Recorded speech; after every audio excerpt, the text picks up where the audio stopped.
పిల్లరా, దేవుని స్వరూపం అనే ఈ పాఠాన్ని బ్యాచిలర్ డిగ్రీ సిలబస్లో ఒక పాఠంగా ఎందుకు చేర్చడం జరిగింది అంటే, దీని మీద సమాజానికి సరి అయిన అవగాహన లేదు కాబట్టి.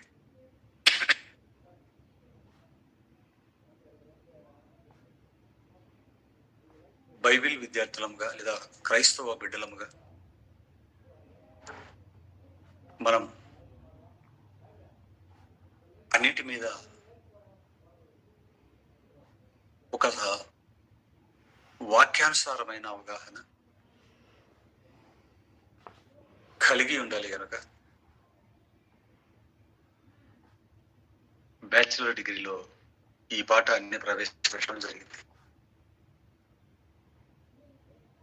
దేవుని స్వరూపం అనే పాఠం. దేవుడి స్వరూపం మీద సమాజానికి సరి అయిన అవగాహన లేదు అని ఎలా మనం చెప్పగలము అంటే,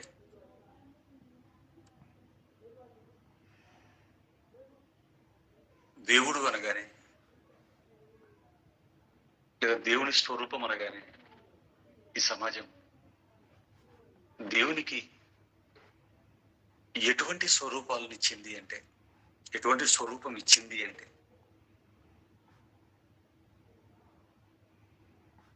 ఒక్కొక్కరు ఒక్కో రూపాన్ని ఇవ్వటం మనం చూడగలం. కొందరు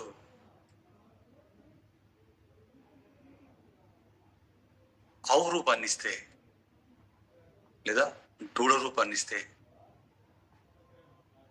మరికొందరు పాము రూపాన్ని ఇచ్చారు. ఇంకొందరు కోతి రూపాన్ని, గ్రద్ద రూపాన్ని,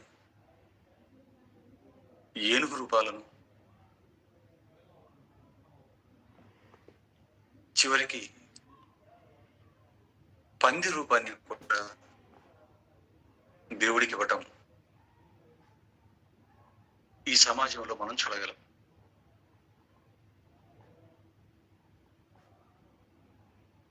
మరికొందరు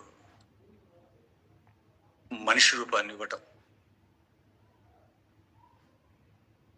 మనిషి కంటే దేవుడు గొప్పగా ఉంటాడు అని ఆలోచించి, మనకు 2 చేతులుంటే దేవుడికి 6 చేతులు పెట్టడం, మనకు ఒక తల ఉంటే దేవుడికి 4 తలలు అతికించటం, ఇలాంటివి కూడా సమాజం దేవుని స్వరూపాలుగా చేసుకుంది. అంతేకాదు, అంతటితో ఆగక మనిషి జంతువు రూపాలను కలగలిపి కూడా దేవుని రూపంగా ఇవ్వటం, ఆ ఆకారాలు కూడా దేవుని స్వరూపాలుగా చేసుకోవటం మనం చూడగలం. ఒక జంతువును దేవుని రూపాన్ని, జంతువు తల, మనిషి శరీరం, రకరకాలైన జంతువులు, మనుషుల శరీరాలు కలిపి కూడా దేవునికి స్వరూపాలుగా చెక్కుకొని లేదా రూపించుకొని, ఇది దేవుడి స్వరూపం అని చెప్పటం, పూజించటం మనం చూస్తున్నాం. ఆలోచించిన దేవుని పిల్లరా, అంతేకాదు పిల్లరా, మనిషి అసహించుకునే వాటి రూపాలు కూడా దేవుడికి ఇవ్వటం మనం చూస్తున్నాం. ఎందుకు మనిషి ఇలాంటి రూపాలను దేవుడికి ఇచ్చాడు అంటే మనిషి ప్రకృతిలో ఉన్నాడు గనుక, సృష్టిలో ఉన్నాడు గనుక, సృష్టిలో ఉన్న ఏదో ఒక దానిని చూసి ఆ రూపాన్ని దేవుడికి ఇవ్వటం మొదటి నుంచి మనిషికి అలవాటైపోయింది.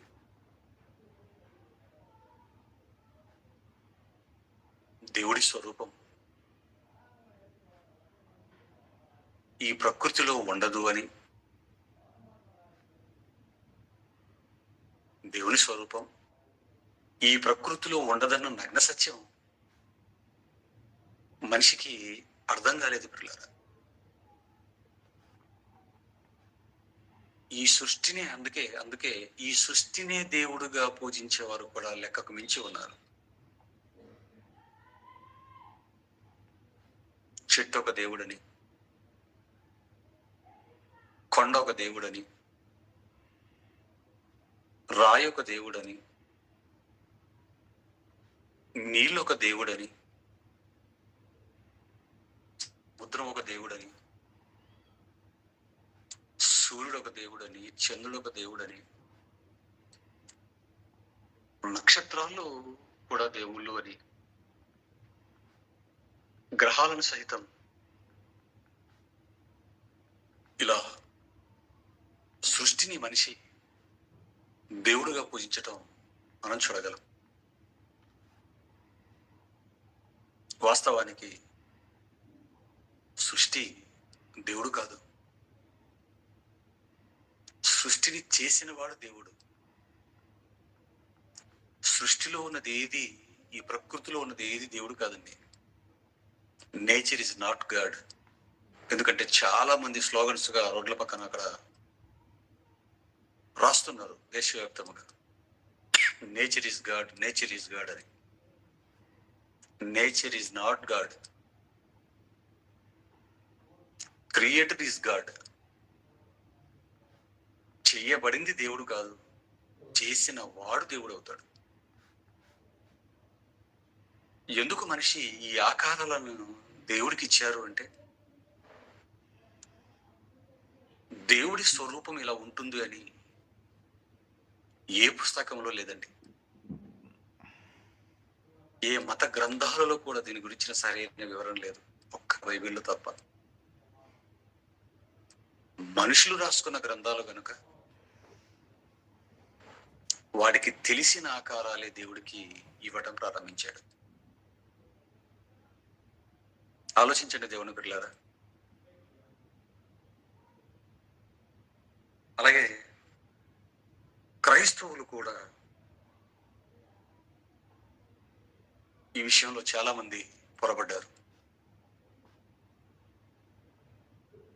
దేవుడి ఆకారం ఎలా ఉంటుంది అంటే, దేవుడి స్వరూపం ఎలా ఉంటుంది అంటే,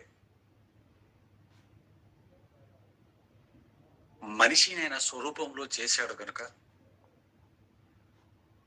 మనిషిని ఆయన పోలికగా చేశాడని చెప్పాడు కనుక, మనిషి ఎలాగుంటాడో దేవుడు అలాగే ఉంటాడు అని బైబిల్లో దేవుడు చెప్పిన మాటను అపార్థము చేసుకొని, దేవుడు సాక్షాత్తు భూమి మీద మగవాళ్ళు ఎలాగైతే ఉంటారో, పురుష ఆకారం ఎలాగైతే ఉంటుందో, దేవుడికి కూడా పురుషుడు లాంటి ఆకారమే ఉంటుంది. మగవారిలాగే దేవుడు ఉంటాడు. ఎందుకంటే తన పోలిక అన్నాడు, మట్టి ఆకారాన్ని చేశాడు గనక. దేవుడు మొదట చేసిన మనిషి ఆదాము గనుక, ఆదాముది పురుష స్వరూపము గనుక, దేవుడు కూడా పురుష ఆకారంలోనే, అంటే మగవాళ్ళు ఎలాగైతే భూమి మీద ఉంటారో అలాగే ఉంటాడు అని కొన్ని వేల ప్రసంగాలు ఇప్పటికీ క్రైస్తవ సమాజంలో చేయటం జరిగింది బోధకులు. దేవుని పిల్లలారా, తన స్వరూపం తన పోలిక అనగానే మట్టి ఆకారం కాదు, జాగ్రత్తగా వినాలి. మనము ధరించుకున్న ఈ మట్టి ఆకారం గురించి కాదు దేవుడు అక్కడ చెప్పింది.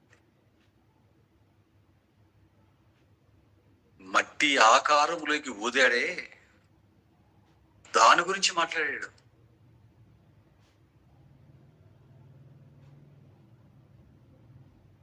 ఇది అర్థం కాక మట్టి ఆకారాన్ని తీసుకొని దేవుడు కూడా ఇలాగే ఉంటాడు అని చెప్తున్నారు బైబిల్ పట్టుకున్న క్రైస్తవులు. అలా అనుకుంటే ఆయనకు ఆకలి ఉండాలి, మనలాంటి ఆకలి 3 పూటల. ఆయనకు అలసట, ఆయనకు వృద్ధాప్యం, ఆయనకు కామ క్రోధ మదమాశ్చర్యాలని అరిషడ్ వర్గాలని చెబుతారే, ఆయనకు మనలాగే అరిషడ్ వర్గాలు ఉండాలి. కానీ ఆయన అరిషడ్ వర్గాలకు అతీతుడు. కాబట్టి ప్రియులారా, మేము క్రైస్తవులం అని చెప్పుకొని బైబిల్ పట్టుకున్న వారు కూడా దేవుడి స్వరూపం అనగానే మట్టి మగాకారంగా ఇప్పటికీ చెప్పుకుంటున్నారు. ఆలోచించండి. అంటే దేవుడి స్వరూపం మీద క్రైస్తవులో కూడా చాలా మందికి ఒక సరి అయిన అభిప్రాయం లేదు, తప్పుడు అభిప్రాయమే ఉంది అని కూడా మనకు అర్థమవుతుంది. ఆలోచించండి దేవుని పిల్లారా. అలాగే మరికొందరు మరి ఒక అడుగు ముందుకు వేసి దేవుడి గురించి, ఆయన స్వరూపం గురించి మాట్లాడుతూ దేవుడు నిరాకారుడు అని చెప్పేవారు చాలా మంది ఉన్నారు. దీన్ని నమ్మేవారు ప్రపంచవ్యాప్తంగా కోట్ల సంఖ్యలో ఉన్నారు. క్రైస్తవుల్లో కూడా ఉండడం విశేషం. క్రైస్తవుల గురించి, క్రైస్తవులతో మీరు మాట్లాడుతున్నప్పుడు దేవుడు నిరాకారుడు అని వినండి, అవునండి అంటారు వాళ్ళు వెంటనే. చాలా మంది మనం చెబుతూ దేవుడు నిరాకారుడు కదండి అని చెప్పామనుకోండి, అవునండి అని ఊకొడతారు. పిల్లరా, దేవుడు నిరాకారుడు అని ప్రపంచంలో కోట్ల మంది నమ్ముతున్నారు. నిరాకారుడు అంటే ఆకారము లేకపోవటం, ఆయనకు ఏ స్వరూపము ఏ పోలిక లేకపోవటాన్ని నిరాకారుడు అంటారు. ఆత్మ నిరాకారమైనది అని చెబుతున్న వారు కూడా ఉన్నారు పిల్లరా సమాజంలో. ఇలా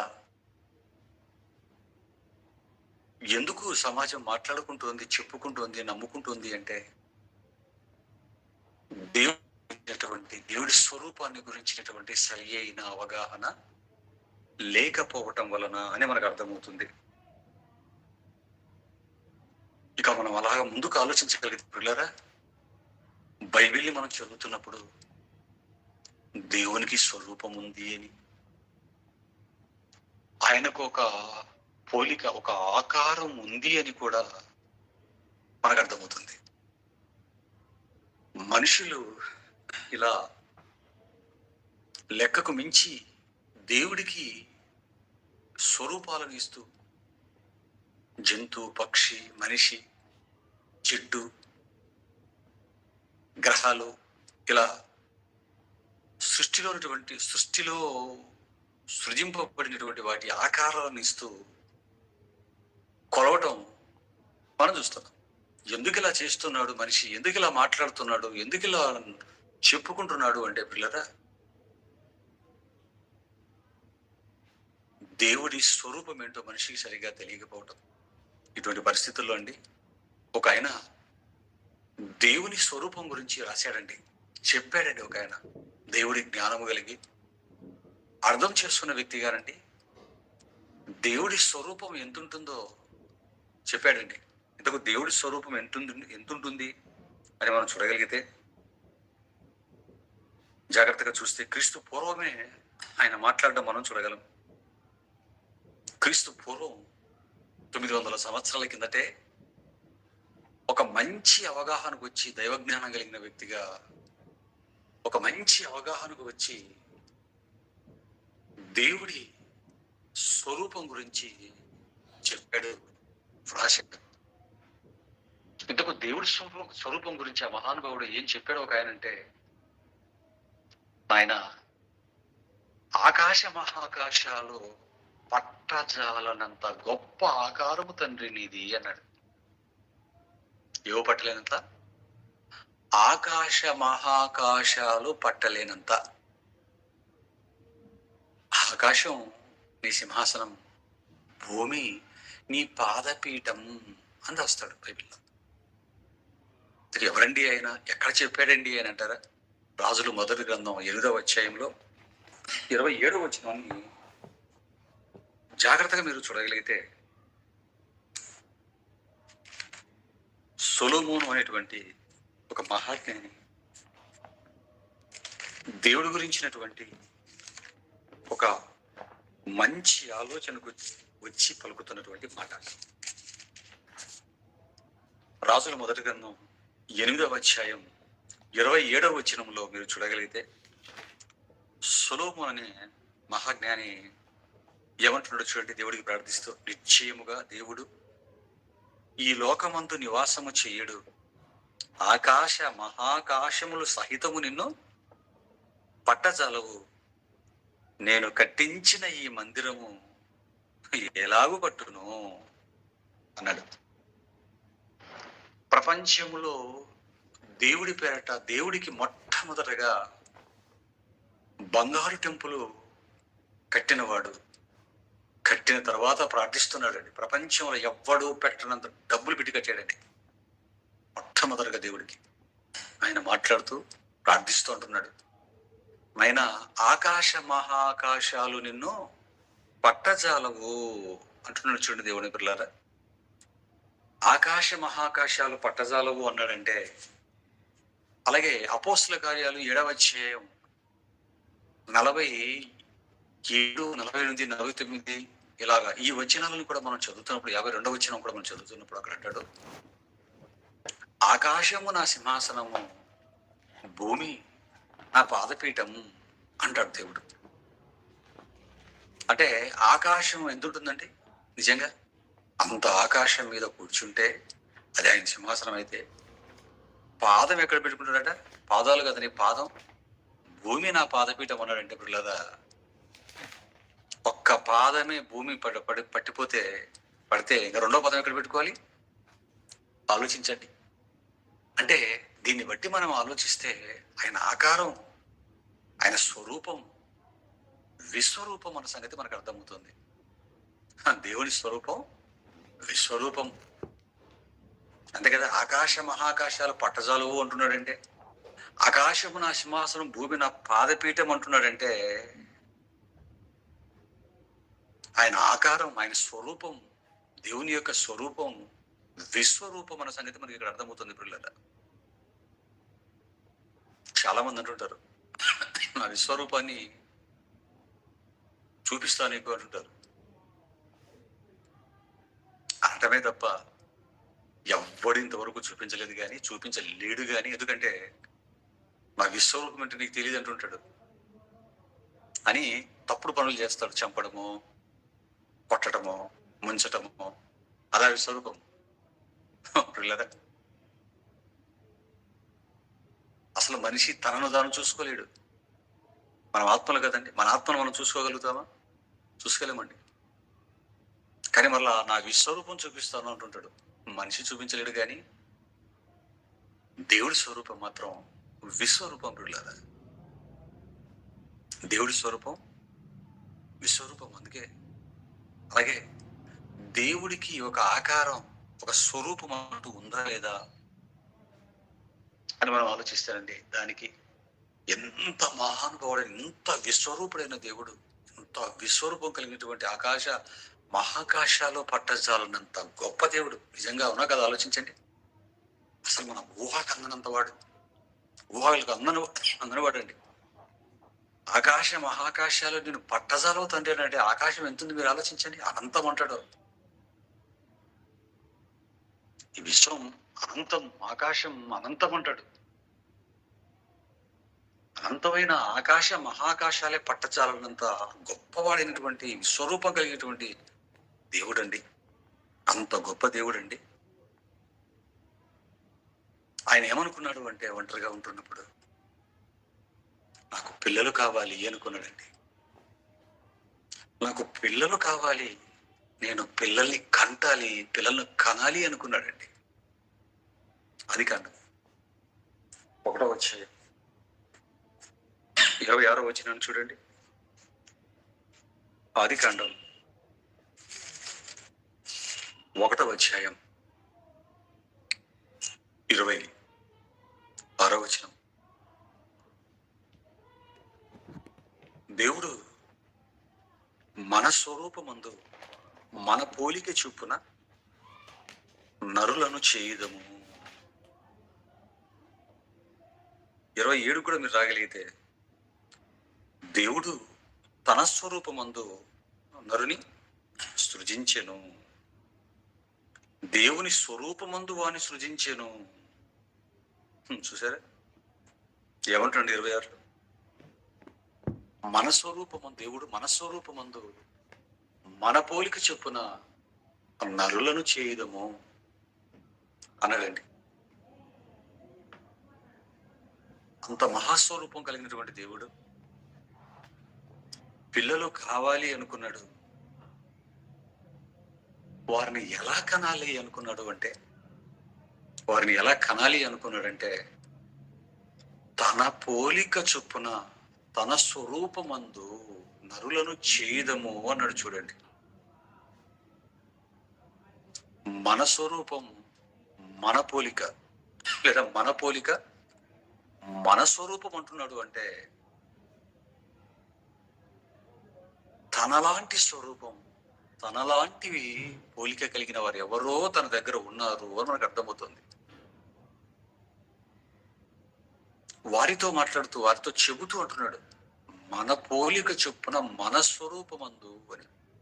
ఇంతగా పక్కనున్న వారు ఎవరు అని మనం బైబిల్ని బట్టి 66 పుస్తకాలను బట్టి ఆలోచిస్తే, యేసుక్రీస్తు వారు పరిశుద్ధాత్మ దేవుడు. అంటే యేసుక్రీస్తు వారిది కూడా దేవుడి స్వరూపమా? యేసుక్రీస్తు వారు కూడా దేవుడి పోలికలో, దేవుని స్వరూపంలో ఉన్నాడండి. అంటే యేసుక్రీస్తు వారిది కూడా విశ్వరూపమేనా? అవును. ఏ స్వరూపంలో, ఏ పోలికైతే, ఎంతటి స్వరూపాన్ని, ఎటువంటి పోలికను దేవుడు కలిగి ఉన్నాడో, తండ్రి అయిన దేవుడు సాక్షాత్తు ఆయన కుమారుడుగా అదే పోలిక, అదే స్వరూపాన్ని యేసుక్రీస్తు వారు కలిగి ఉన్నట్లుగా ఇక్కడ మనం చూడగలం. చాలా మంది యేసుక్రీస్తు వారు అనగానే చాలా చిన్నగా ఆలోచించి, ఎందుకంటే యేసుక్రీస్తు వారి స్వరూపం ఎలా ఉంటాడు అంటే, ఆ మరియమ్మ చేతుల్లో బాలయేసులాగా అని బొమ్మలు పెట్టారు. మరియమ్మ చేతుల్లో బాలయేసులా ఉండడండి యేసుక్రీస్తు. అలాగే మనం అనుకున్నట్లుగా శిలువలో వేలాడినటువంటి ఒక 3 అడుగుల వెడల్పు, 5.5 అడుగుల ఎత్తు, లేదా 6 అడుగుల ఎత్తు అలా కూడా ఉండడండి ఆయన. అది కూడా ఆయన స్వరూపం కాదు. ఆయన రావటానికి, భూమి మీద ఉండటానికి ఏర్పాటు చేసుకున్న మట్టి ఆకారం అది. ఆయన స్వరూపం ఉండటానికి ఏర్పాటు చేసుకున్న మట్టి ఆకారం. మరి ఆయన స్వరూపం ఎలా ఉంది? దేవుని స్వరూపం, దేవుని పోలికలు. అంటే యేసుక్రీస్తు కూడా ఏ రూపం? ఆయనది కూడా విశ్వరూపం. సరే, యేసుక్రీస్తు చిన్నవాడు కాదు. అందుకే ఫిలిప్పీ పత్రిక, ఆయన ఆకారమందు మనుషులుగా కనబడడం మనకు బోధించాలి కనుక ఆకారంలోకి వచ్చాడు. అలా కనబడ్డాడంతే. కానీ వాస్తవానికి ఆయన దేవుని స్వరూపం, దేవుని పోలిక, దేవుడు అంతటి వాడుగా ఆయన, దేవుడు ఎంత స్వరూపం అయితే ఉందో, అంటే యేసుక్రీస్తు వారు కూడా విశ్వరూపం కలిగి ఉన్నారు. మరి పరిశుద్ధాత్ముడు ఆయన చిన్నింటాడా? ఆయన అదే గర్భం నుంచి వచ్చినవాడు. మరి ఆయనకి ఎంత ఆకారం? ఆయన కూడా చిన్న ఆకారం, చిన్న స్వరూపం. ఆయన కూడా సేమ్ యేసుక్రీస్తు లాంటి స్వరూపం కలిగి ఉన్నాడు. తండ్రి, కుమారుడు, పరిశుద్ధాత్ముడు ఒకే పోలిక, ఒకే స్వరూపంలో ఉన్నారు అని ఈ మాటను బట్టి మనకు అర్థమవుతుంది. పిల్లల మరికొన్ని వచనాలు చూస్తారా? యేసుక్రీస్తు వారి దేవుని స్వరూపమని కొలస్సీ పత్రిక 1వ అధ్యాయం 15వ వచనాన్ని కూడా మీరు చూడగలిగితే, పరిశుద్ధాత్మ ప్రేరణతో లేదా పరిశుద్ధాత్ముడు పౌలు గారి ద్వారా కూడా ఏం రాయిస్తున్నాడో దయచేసి ఆ మాట చూడండి. కొలసీలకు రాసిన పత్రిక 1వ అధ్యాయం 15వ వచనం. ఆయన అంటే యేసుక్రీస్తు అదృశ్య దేవుని స్వరూపి అయి, అంటే యేసుక్రీస్తు వారు ఏ స్వరూపి? అదృశ్యుడైన దేవుని స్వరూపి. ఫిలిప్పీ పత్రిక 2:6 చూడండి. ఫిలిప్పీలకు రాసిన పత్రిక 2వ అధ్యాయం 6వ వచనం. ఫిలిప్పీలకు రాసిన పత్రిక 2వ అధ్యాయం 6వ వచనం. ఆయన అంటే యేసుక్రీస్తు దేవుని స్వరూపము కలిగిన వాడయుండి అన్నాడు చూడండి. ఏమండి, యేసుక్రీస్తుట ఏ స్వరూపాన్ని కలిగి ఉండట? దేవుని ఆయన దేవుని స్వరూపము కలిగిన వాడయుండి. ఏమండి, అంటే క్రీస్తు దేవుడి స్వరూపం. క్రీస్తు కూడా దేవుడి స్వరూపం, విశ్వరూపాన్ని కలిగి ఉన్నాడు. పరిశుద్ధాత్ముడు ఆయన విశ్వరూపాన్ని కలిగి ఉన్నాడు చూడండి దేవుని పిల్లలు. అంటే ఎక్కడ చూసినా బైబిల్ అంతటిలో మనకు కనిపించేది ఏంటి అంటే పిల్లరా, తండ్రి, కుమారుడు, పరిశుద్ధాత్ముడు వీరు ముగ్గురు కూడా ఒకే స్వరూపాన్ని కలిగి ఉన్నట్లుగా, ఒకే పోలికలు ఉన్నట్లుగా మనకు అర్థమవుతుంది. రైట్. దీని గురించి మీకు ఎక్కువ నేను చెప్పదలుచుకోలేదు, ఆల్రెడీ మీకు తెలుసు కాబట్టి పాఠాలు విన్నారు కనుక.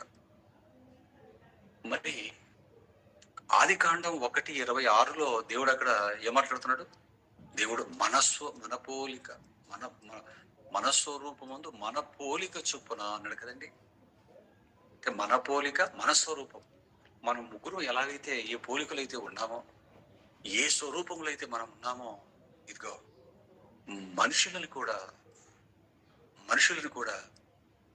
మన స్వరూపంలోనే, మన పోలికలోనే వారిని కలగజేద్దాం అన్నాడు అక్కడ.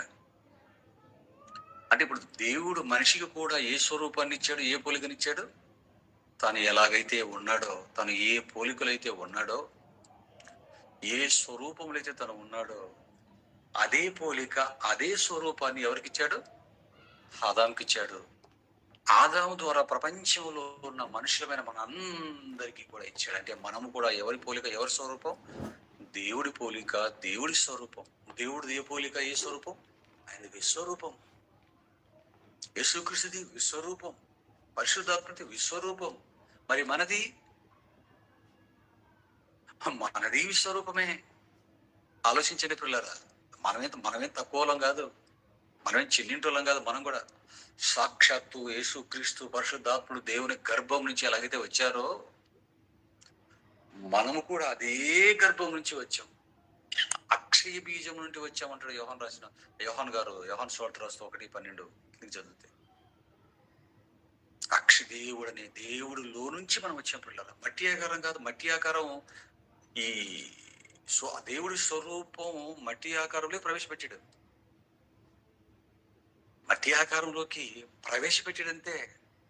ఈ మట్టి ఆకారాన్ని విడిచిపెట్టామనుకోండి, మనం మట్టి ఆకారాన్ని విడిచిపెడితే మనది కూడా విశ్వరూపం. దేవుడు ఎంత ఆకారంలో అయితే, క్రీస్తు ఎంత ఆకారంలో అయితే ఉన్నారో, మనది కూడా అంతే ఆకారం పిల్లరా. మనది కూడా ఆకాశ మహాకాశాలు పట్టజాలనంత స్వరూపమే పిల్లరా. మనది కూడా అంతే ఆకారం. ఆలోచించండి బాగా బైబిల్ బట్టి. నమ్మబుద్ధి కావటం లేదు కదండి. దేవుడి గురించి నమ్మాలని నమ్మబుద్ధి అయింది, క్రీస్తు గురించి నమ్మబుద్ధి అయింది, పరిశుద్ధాత్ముడి గురించి నమ్మబుద్ధి అయింది. కానీ మన విషయంలోకి వచ్చేసరికి అండి, మనది కూడా దేవుడు అంతటి ఆకారము అనగానే నమ్మాలనిపించదు మనకి, నమ్మబుద్ధి కాదు. బైబిల్ బాగా బుర్రకెక్కితేనే దీన్ని బాగా నమ్మగలుగుతాం. కాబట్టి మీకు ఒక మాట చెప్తాను, మీరు ఆలోచించండి. మీ తల్లిదండ్రులకు మీరు పుట్టారు కదా, మనందరం కూడా మన తల్లిదండ్రులకు పుట్టాం. వారు ఎంత హైట్ అయితే ఉంటారో మనం అంత హైట్ అవుతామా? వారు ఎంత లావు అయితే ఉంటారో మనకు కూడా అలాంటి ఆకారాలే వస్తాయా? వస్తాయి. తల్లిదండ్రులు ఏ ఆకారంలో అయితే ఎంత హైట్ వెయిట్ ఎలా ఉంటారో పిల్లలు కూడా అంతే హైట్ అవుతుంటారు పిల్లరా. ఆలోచించండి. దేవుడికి పుట్టిన మనం కూడా ఏ ఆకారంలో ఉంటాం మీరు ఆలోచించండి. మంది కూడా ఏ స్వరూపం మీరు ఆలోచించండి. అందుకే మన పోలిక మన స్వరూపం అందు అన్నాడు. ఇది మీకు బాగా అర్థం కావాలి. ఇంకా మీకు వంట పట్టాలి అంటే పిల్లరా, ఇంకా వంట పట్టాలి అంటే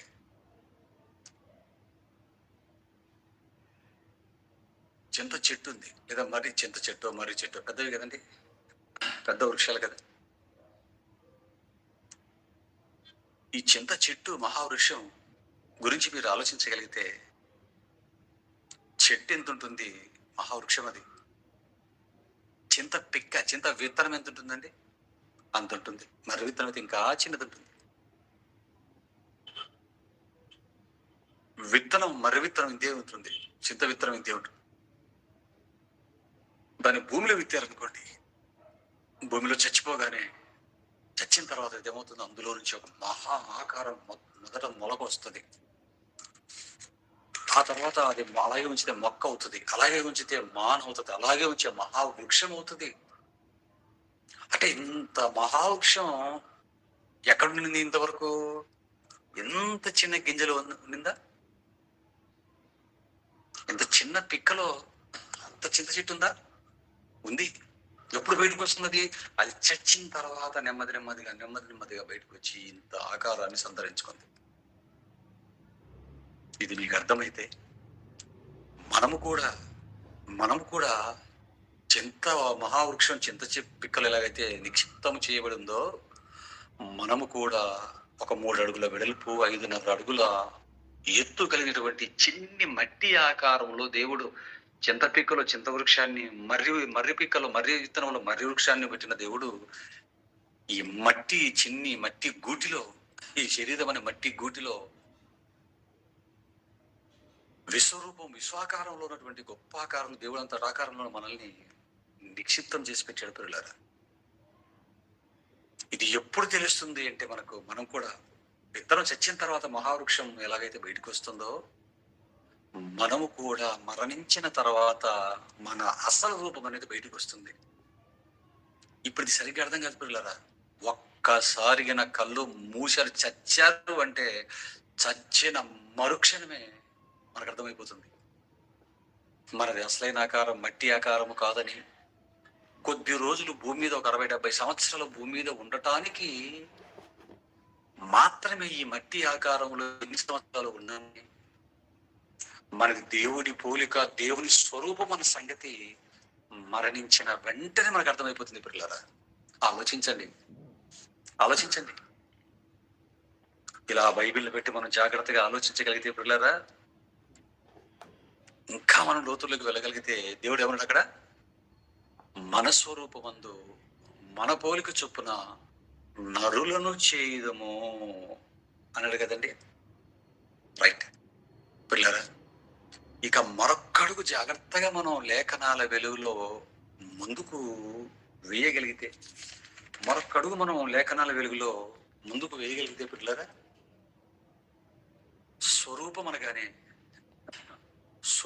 ఇంగ్లీష్ బైబిల్లో ఇమేజ్ అన్నాడండి. ఇంగ్లీష్ బైబిల్ ఇదే ఆదికాండం 1:26లో ఇమేజ్ అన్నాడు. బాగా అన్ని పరిశీలించాను ఈరోజు. హిబ్రూ కూడా ఎట్లే కలిపి హిబ్రూలో కూడా చూశానండి. హిబ్రూలో ఖచ్చితంగా ఉందండి. ఇంగ్లీష్ బైబిల్లో ఇమేజ్ అన్నాడు. అది కూడా కరెక్టే, తప్పని కాదు, కరెక్టే. ఆ పదం కూడా, ఆ ట్రాన్స్లేషన్ కూడా కరెక్టే. కానీ తెలుగులో కానీ, తమిళ్లో కానీ, కన్నడ, మన ఆంధ్ర భాషల్లో, మన ఇండియన్ భాషల్లో అండి పోలిక స్వరూపం అన్నాడండి. ఇంగ్లీష్ బైబిల్లో ఇమేజ్ అంటాడు. కింగ్ జేమ్స్ వర్షన్లో అయితే ఇమేజ్ అంటే బొమ్మ, అంటే ఆకారం. మన ఆకారం ఎలాగుంది, బొమ్మ ఎలాగుంది అంటే, మన బొమ్మ ఆత్మ స్వరూపం, బొమ్మ ఎలాగుందంటే పోలిక దేవుడిలా ఉంది. బాగా రాశాడు. తెలుగులో ఇంకా బాగా తన పోలిక, మన స్వరూపం మన పోలిక అన్నాడు. 1949 రచ్చు వాళ్ళ నాన్నలాగే ఉంటాడండి. పోలిక. ఈ అబ్బాయి సేమ్ విషయం వాళ్ళ నాన్న పోలికల్లో, వాళ్ళ నాన్నలాగే ఉన్నాడండి. సేమ్ వాళ్ళ అమ్మ పోలిక, వాళ్ళ అమ్మలాగే ఉన్నాడండి. అమ్మ పోలికలండి అన్ని. వాళ్ళ నాన్న పోలిక, అమ్మ పోలిక, నాన్న పోలిక. అంటే చూడడానికి ఎలా ఉన్నాడు అనమాట. వాళ్ళ నాన్న ఎలాగ ఉన్నాడో అలా ఉన్నాడు ఆకారం. మరొక మాట అదేంటి, ఏమంటే వీడు వాళ్ళ నాన్నలాగా ఉన్నాడు కానీ గుణాలు మాత్రం వాళ్ళ నాన్నవి కాదండి. పోలిక వాళ్ళ నాన్నలాగే ఉన్నాడు, గుణాలు మాత్రం ఆపోజిట్ అండి. వాళ్ళ నాన్న గుణాలకి వాళ్ళ నాన్న మంచోడండి, ఈడు పెద్ద పనికిరానోడండి. చూసారా? అంటే పోలిక వాళ్ళ నాన్నలాగే ఉన్నాడు, కానీ గుణాలు. ఆలోచించిన దేవుని పిల్లరా, బైబిల్ వెలుగులో కూడా జాగ్రత్తగా 66 పుస్తకాలు చదివి సారం మనం అర్థం చేసుకుంటే, పోలికలు దేవుడి పోలికలే, దేవుడి పోలికలు ఉన్నాం. పోలికలు దేవుడి పోలిక ఓకే, పోలిక దేవుడి పోలిక ఓకే, కానీ స్వరూపం అనగానే పోలిక అంటే ఆకారం, కానీ స్వరూపం అనగానే పిల్లరా, స్వరూపం అనగానే లక్షణాలు, క్యారెక్టర్ అన్న సంగతి మనకు బైబిల్ వెలుగులో అర్థమవుతుంది. స్వరూపం అనగానే దేవుని క్యారెక్టర్ పిల్లరా. పోలిక అంటే దేవుడి పోలిక, స్వరూపం అంటే దేవుని యొక్క క్యారెక్టర్ అండి. అంటే ఆయన గుణ లక్షణాలు. పోలిక ఆయన పోలికే మనకి ఇచ్చాడు, ఇమేజ్ ఆయన పోలిక మనకి ఇచ్చాడు, ఆయన పోలికే ఇమేజ్, ఫోటో అలాగే ఇచ్చాడు, ఆకారం. అలాగే మరి లక్షణాలు, స్వరూపం అంటే లక్షణాలు, క్యారెక్టర్. మరి లక్షణాలను కూడా ఆయన లక్షణాలు కూడా మనకి ఇచ్చాడా? ఒకటి ఆకారాన్ని, అదే ఆయన ఆకారం ఇచ్చాడు. రెండవది స్వరూపం అంటే లక్షణాలు కూడా మనకి ఇచ్చాడు అని చెప్తున్నాడు అక్కడ. మరి దేవుడి లక్షణాలు కూడా మనిషికి ఇచ్చాడా? బైబిల్ జాగ్రత్తగా చదివితే పిల్లరా, ఆదామును సృష్టించినప్పుడు, లేదా ఆదామును దేవుడు మట్టి బొమ్మను చేసి అందులోకి నాసికారంధ్రంలో తన జీవవాయువును వదినప్పుడు, అంటే ఆదామును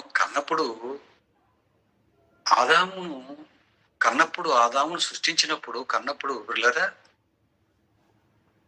ఆదాము పుట్టినటువంటి ఆ దినాన్న నాసికారంధ్రంలో జీవవాయువును వదలని లేచాడే, లేచినటువంటి ఆ బ్రతికినటువంటి ఆ తొలినాలలో ఆదాము దేవుడు చేసిన తర్వాత ఆదాము యొక్క గుణ లక్షణాలను, క్యారెక్టర్ మనం చూడగలిగితే దేవుడి లక్షణాలనే కలిగి ఉన్నాడు. దేవుడు ఎటువంటి పరిశుద్ధమైనటువంటి లక్షణాలను కలిగి ఉన్నాడో, పరిశుద్ధమైన చూపులు, పరిశుద్ధమైన మాటలు, పరిశుద్ధమైన ప్రవర్తన, పరిశుద్ధమైన ఆలోచనలు, పరిశుద్ధమైన తలంపులతో దేవుడు ఎలాగైతే అతి పరిశుద్ధుడిగా ఉంటాడో, ఆ లక్షణాలను కలిగి ఉంటాడో, ఆదాము కూడా అవే లక్షణాలను కలిగి ఉన్నాడు. ఎటువంటి కల్మషము లేదు, అదే లక్షణాలు. పవర్గా ఉన్నాడు. గాఢ నిద్ర కలగజేసి పక్కటెముకను తీసి అవ్వమ్మను చేసి తన కళ్ళ ముందు నించోబెట్టి అలా తీసుకురాగానే ఏమంటున్నాడు? ఎవరివిడే అని లేదండి, నా ఎముకలో ఒక ఎముక, నా మాంసంలో ఒక మాంసం. ఏంటి గాఢ నిద్ర? దేవుడే గాఢ నిద్ర అంటే పక్కటెముకను తీసిన మెలకువ లేని, నొప్పి లేనటువంటి అంత గాఢ నిద్రను కలిగిస్తే కూడా మళ్ళా తన ఎదురుగా దేవుడు ఆ స్త్రీని ఆకారాన్ని తీసుకుని వచ్చరికి ఆవిడ చూసి, నరుల్లో నా ఎముకలో ఎముక, మాంసంలో మాంసము, నరుల్లో నుంచి తీయబడుతూ కనుక నారీ అనబడుతూ అని ఏం స్టేట్మెంట్ ఇచ్చాడో చూడండి. మీరు ఆదికాండం చదవండి, ఎంత అద్భుతమైన స్టేట్మెంట్ ఇచ్చాడో. తెలిసింది దైవత్వాన్ని కలిగి ఉన్నాడు, దేవుడి లక్షణాలను కలిగి ఉన్నాడు, అంటే దేవుని క్యారెక్టర్ కలిగి ఉన్నాడు, దేవుని స్వరూపంలో ఉన్నాడు కనుక అద్భుతమైన మాటలు మాట్లాడుతున్నాడు అండి ఆదాం గారు. దేవుని పిల్లలారా, మరి ఈ స్వరూపము ఈ స్త్రీ పురుషులు ఇద్దరిలో కూడా ఆదాముని చేసినప్పుడు ఎంత పవర్ఫుల్గా ఉన్నటువంటి ఆదాము, అంటే దేవుడి లాంటి లక్షణాలు, దేవుడి క్యారెక్టర్ని కలిగి ఉన్నటువంటి ఆదాము. ఎందుకంటే దేవుడు అక్షయుడు, ఆదాము అక్షయుడిగా ఉన్నాడు.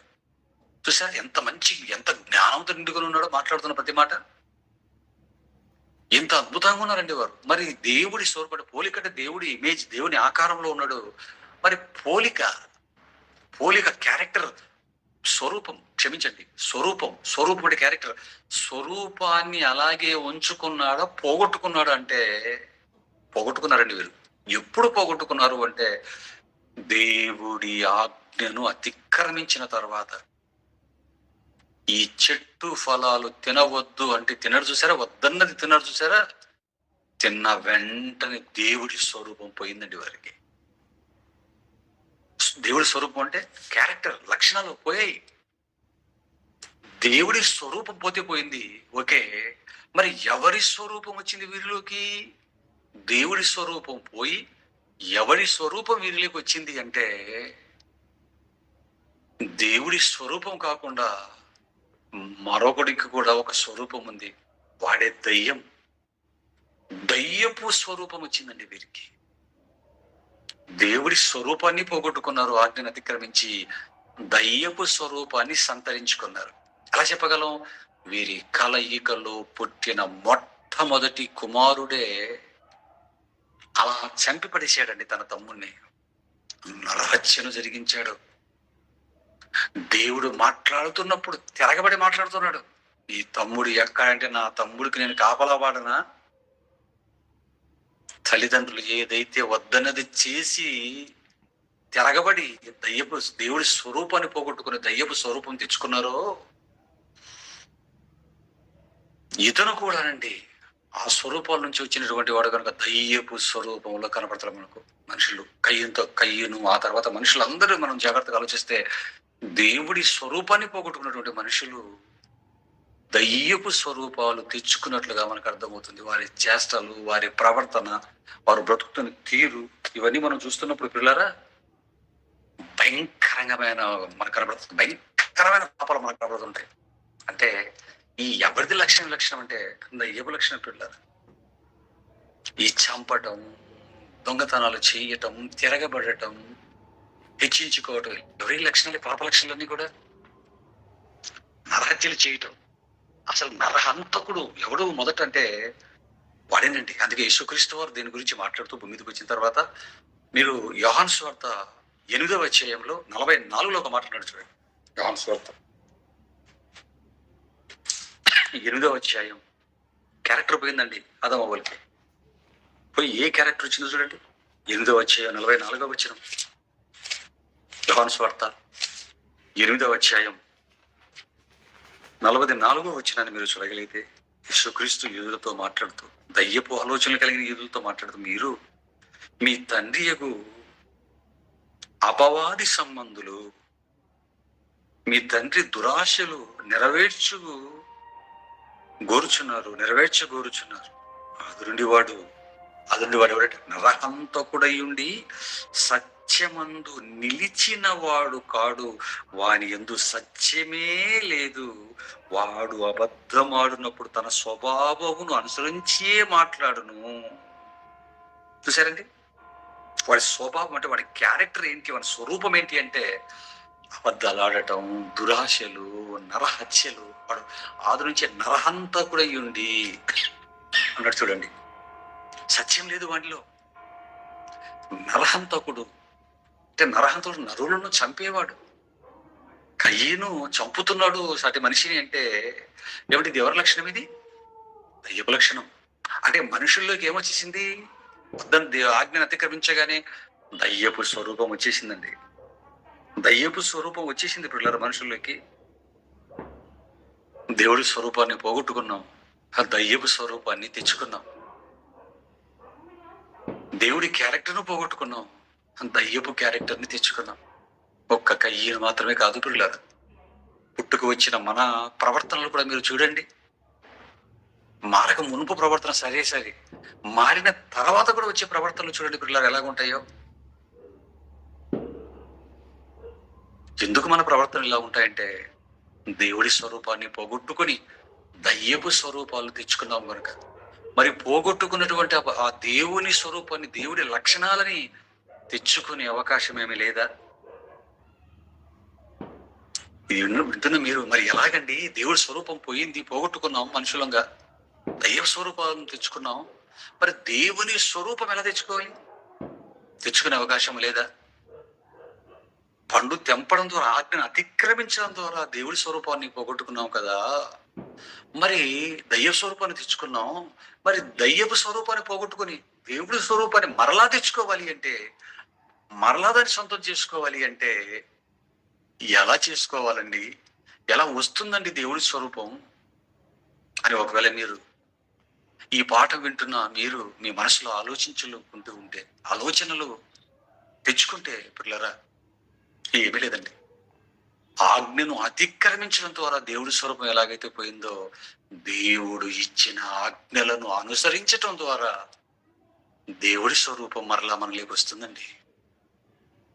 దేవుడి ఆజ్ఞలను అతిక్రమించడం ద్వారా ఎలాగైతే దేవుడి స్వరూపాన్ని పోగొట్టుకున్నామో, అవే దేవుడి ఆజ్ఞలను అనుసరించడం ద్వారా దయ్యపు స్వభావం పోయి దేవుడి స్వభావం మనకు వస్తుంది పిల్లారా.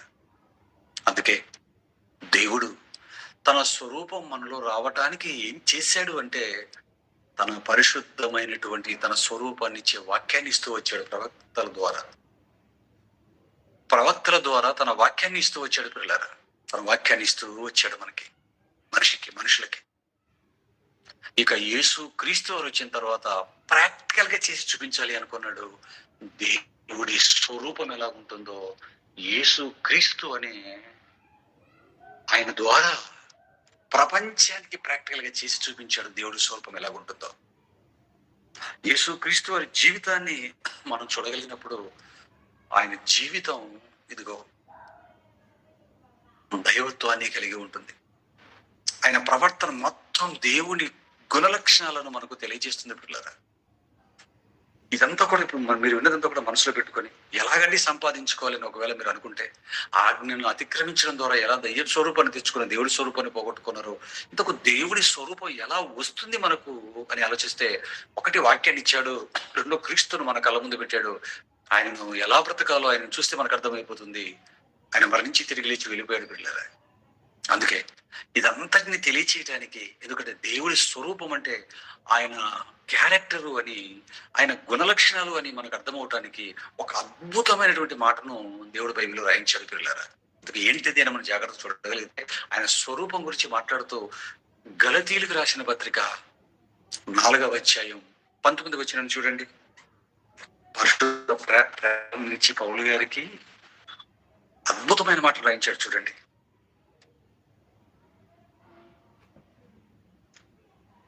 ఎలా మనం దేవుడి స్వరూపాన్ని తెచ్చుకోగలమో అని చెబుతున్నాడు చూడండి.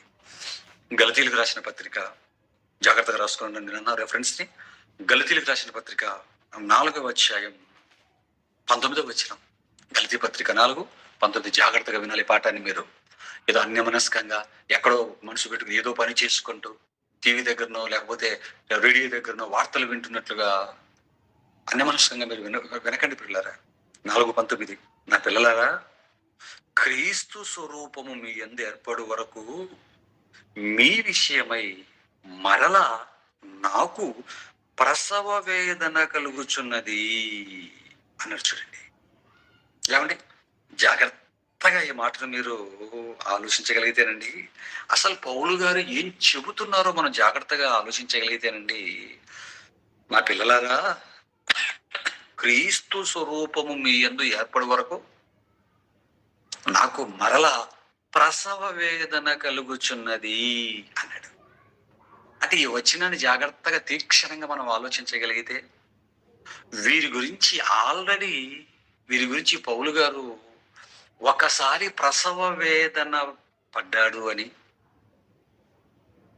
మరలా ఆయన ప్రసవ వేదన పడే పరిస్థితిని ఈ గలతీ సంఘస్థులు తీసుకువచ్చారు అని మనకి ఇక్కడ అర్థమవుతుంది.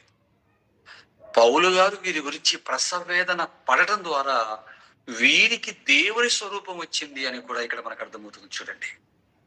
ఇంతకు పౌలు గారు పడ్డ ఆ ప్రసవ వేదన ఏంటి? పౌలు గారు పడ్డ ఆ ప్రసవ వేదన ఏంటి అంటే, ఇదిగో క్రీస్తు స్వరూపము వీరి యందు తీసుకొచ్చాడట. క్రీస్తు అపవాది స్వరూపాన్ని తీసివేసి క్రీస్తు స్వరూపాన్ని గలతీ సంఘాల మధ్య, గలతీ పట్టణాల్లో ఉన్నటువంటి సంఘస్థులకి క్రీస్తు స్వరూపాన్ని తీసుకురావటానికి పౌలు గారు ప్రసవ వేదన మొదట పడ్డారట. ఎందుకు ఆయన పడిన ప్రసవ వేదన ఏంటి అని మనం ఆలోచించగలిగితే పిల్లరా, దేవుని వాక్యాన్ని తీసుకువచ్చి ఎన్నో కష్ట నష్టాల మధ్య, ఇరుకులు ఇబ్బందుల మధ్య నుండి మీరు గలతీ సంఘాలకు పౌలు గారు సువార్త ప్రకటించినటువంటి విధానాన్ని మీరు అపోస్తల కార్యాలు 13వ అధ్యాయం నుంచి మీరు జాగ్రత్తగా చదవగలిగితే, మీరు అపోస్తల కార్యాలు మీరు చదవగలిగితే పిల్లరా, మొట్టమొదట బర్నబా గారు పౌలు గారు బయలుదేరుతూ మార్కు గారిని వెంట పెట్టుకొని వెళ్ళినప్పుడు పిల్లరా, ప్రారంభంలో ఆ గలతీ ప్రాంతానికి వీళ్ళు సేవ చేసినట్లుగా మనం చూస్తాం. అంతియోకయ, ఈకొనియా, లుస్త్రా, దెర్బే ఈ పట్టణాలు తెలుసు కదండి, ఇవన్నీ గలతీ సంఘాలండి. గలతీ ప్రాంతంలో ఉన్నటువంటి సంఘాలు ఇవి. అంత్యోదయ కానివ్వండి, ఈకొనియ కానివ్వండి, లుస్త్రా కానివ్వండి, దెర్బే కానివ్వండి. పిల్లలు అలా మీరు చదువుకోనండి, చూస్తే ఆ సంఘాల మధ్యకి వెళ్తున్నప్పుడు అంత్యోదయకి వెళ్ళి వాక్యం చెబుతుంటే రెండో వారం పట్టణం అంతా వచ్చేసరికి వాళ్ళు యూదులు మత్సరంతో నిండుకొని వారికి ఎంతో హింస కలిగజేసి పట్టణపు ప్రముఖులను స్త్రీలను రేపి అక్కడ నుంచి పారద్రోలినట్టుగా వెళ్ళగొట్టినట్లుగా వాళ్ళను మనం చూడగలుగుతాం. ఆ తర్వాత ఈకొనియలు వచ్చి వాక్యం చెప్పుకుంటుంటే అక్కడికి కూడా వచ్చి మరలా అక్కడ కూడా గందరగోళం చేశారు. అక్కడ నుంచి లుస్త్రకు వస్తే మరలా అంత్యోదయ నుంచి లుస్త్ర నుంచి ఈకొనియ నుంచి లుస్త్రకు రావటం, దెర్బేకి వస్తే దెర్బే కూడా రావటం, అక్కడ వచ్చి పౌలు గారి రాళ్లతో కొట్టి చచ్చిపోయాడు రా వీడని చెప్పేసి పట్టణం వెలుపలికి చచ్చిపోయిన కుక్కను ఈడ్చినట్లు శవాన్ని ఈడ్చి పడేశారండి పౌలు గారిని. చచ్చిపోయాడు వీడు, ఇంతతో కూడా వెలుగైపోయింది, కొట్టేసిన రాళ్లతో చచ్చారని చెప్పి వదిలేసి వెళ్ళిపోయాడు పట్టణం వెలుగులో ఈడ్చి. ఏమండి, ఎంతటి భయంకరమైనటువంటి మహాశ్రమలు మిగతా పట్టణాల్లో వచ్చేట్టుగా మనం చూడమండి.